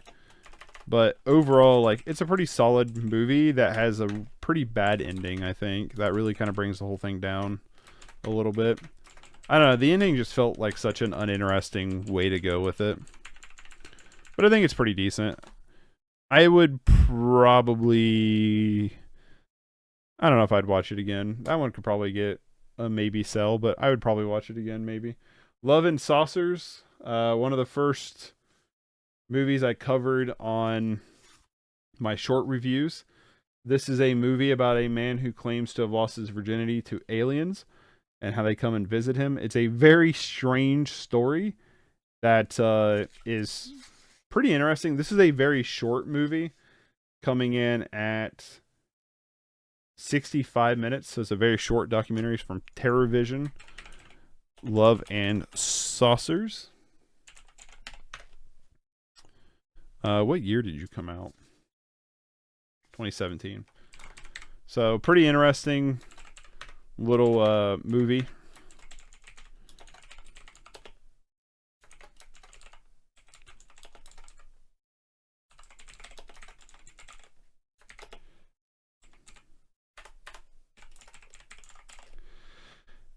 Up next, we got some Gaspar Noé, the Lux Eterna.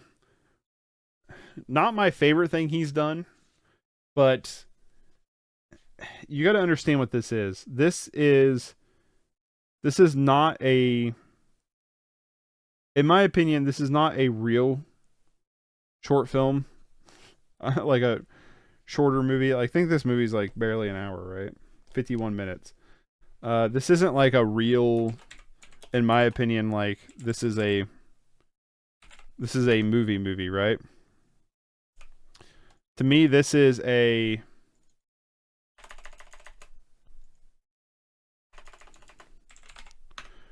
an exercise in like figuring something out that I think he turned around and used in another movie. Yellow Veil.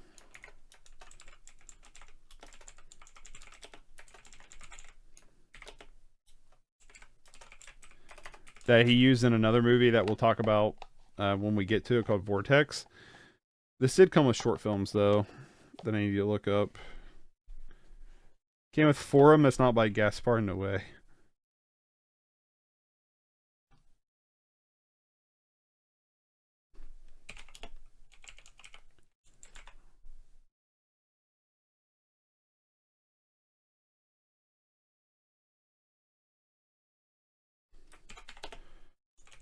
Coda.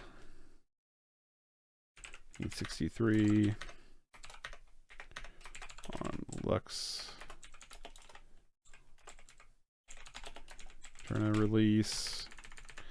But yeah, it's interesting. If you have any kind of, if you're at all remotely susceptible to like flashing lights, do not watch this because it will ruin your entire day. Like, no joke. If you have epilepsy, this movie will kill you. Like, no joke. I am not someone who gets bothered by strobes, but the end of this movie had me like, all right, this needs to chill the fuck down.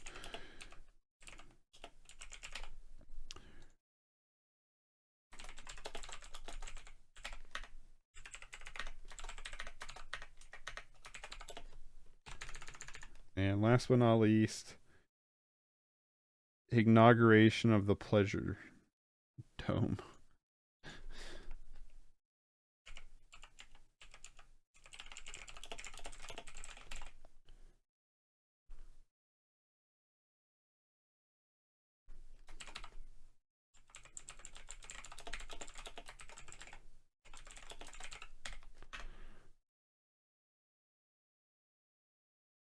$1954.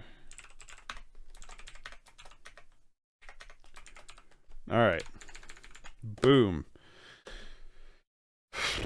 Macbeth, the what's the director's name of this? Justin Kurzel version of Macbeth with Marion Cotillard and Michael Fassbender. I think this movie is great.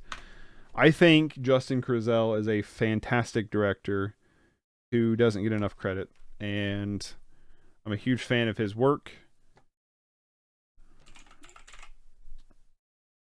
And I think this movie is fantabulous.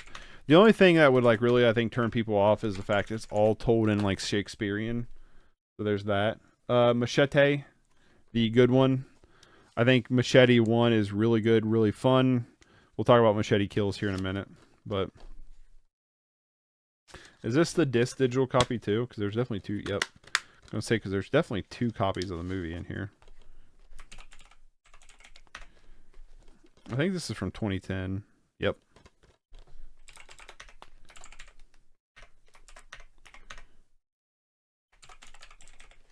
Oh, no. Slipcase. Yeah, Macbeth is good.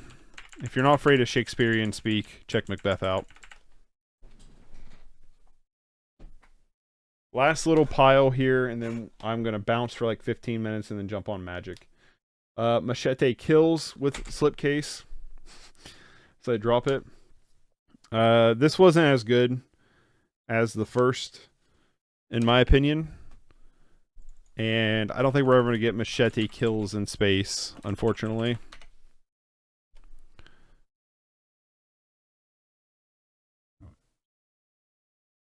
I want to say you're 2013, but I'm not sure. Yep.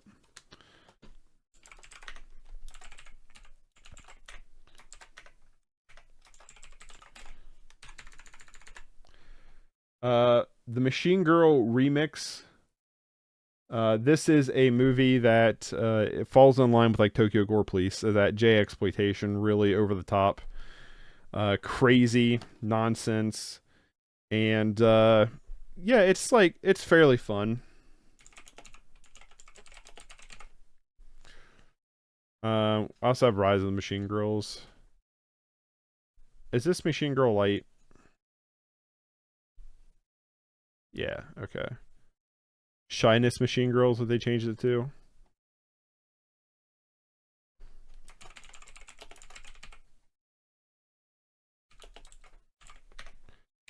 Not bad.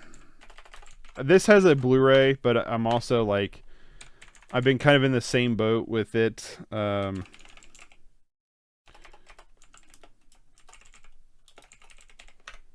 As I've had with according to this, 2009, that I've had with Tokyo Gore Police, where I just don't like. I just don't think the video quality is going to be worth it for the price. The Machinist with Christian Bale. This is the movie where he became ultra skinny. So am I. Yeah, this is a movie where he became ultra skinny. I think this is a pretty good movie. This is a movie I'd actually like to rewatch because it's been quite the time since I've watched this. I bought this when this was an early one when I first started collecting because I always wanted to see this movie, and then I bought it. Is it really from 2004? Is it that old? I don't think it is. It is. Wow.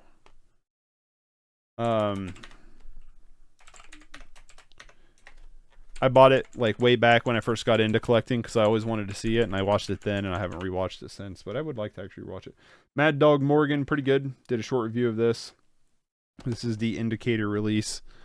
1976. This is the one though I honestly like. I don't know if I'd care to rewatch it. Mad Dog Morgan. It's not bad. The Mad Fox. This is a really beautifully shot movie. Pretty enjoyable. Cool little reversible artwork. It's a love story about, if I remember right, I can't remember if it's the man or the woman. One of them is like a fox spirit, and the other one like falls in love with them.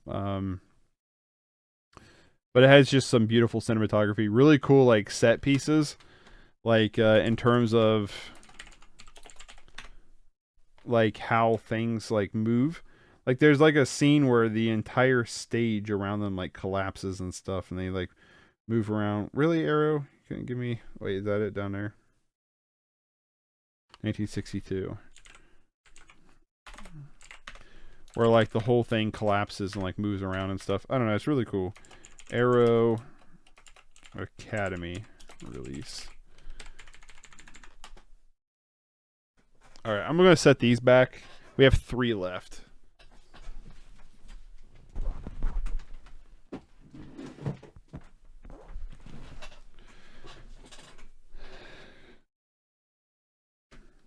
And the last two we're going to do today is Mad Max, The Road Warrior, and Beyond Thunderdome. We have the Mad Max Collector's Edition from Scream Factory. Really good movie. I love all the Mad Max movies. I'm a huge fan of all of them. 1980. It's only 1 disc, right? Yeah. Yeah, I'm a big fan of all the Mad Max movies. I especially like The Road Warrior. Fury Road's really good. We're going to talk about Fury Road next week. It's on the next shelf.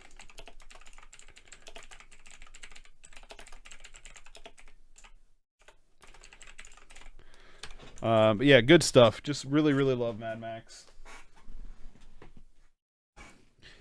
The Road Warrior, my favorite of the entire trilogy. I still like this better than... I still like this better than... is it just The Road Warrior? Is it Mad Max? The Road Warrior. Okay, it's just Road Warrior.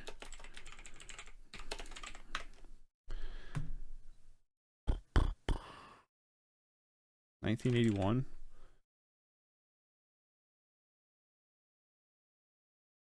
Okay, so Mad Max was wrong on the back of its case. But yeah, I still think The Road Warrior is my favorite of the bunch. Beyond Thunderdome, though, is really fun. 2 man enter, 1 man leave. 2 man enter, 1 man leave.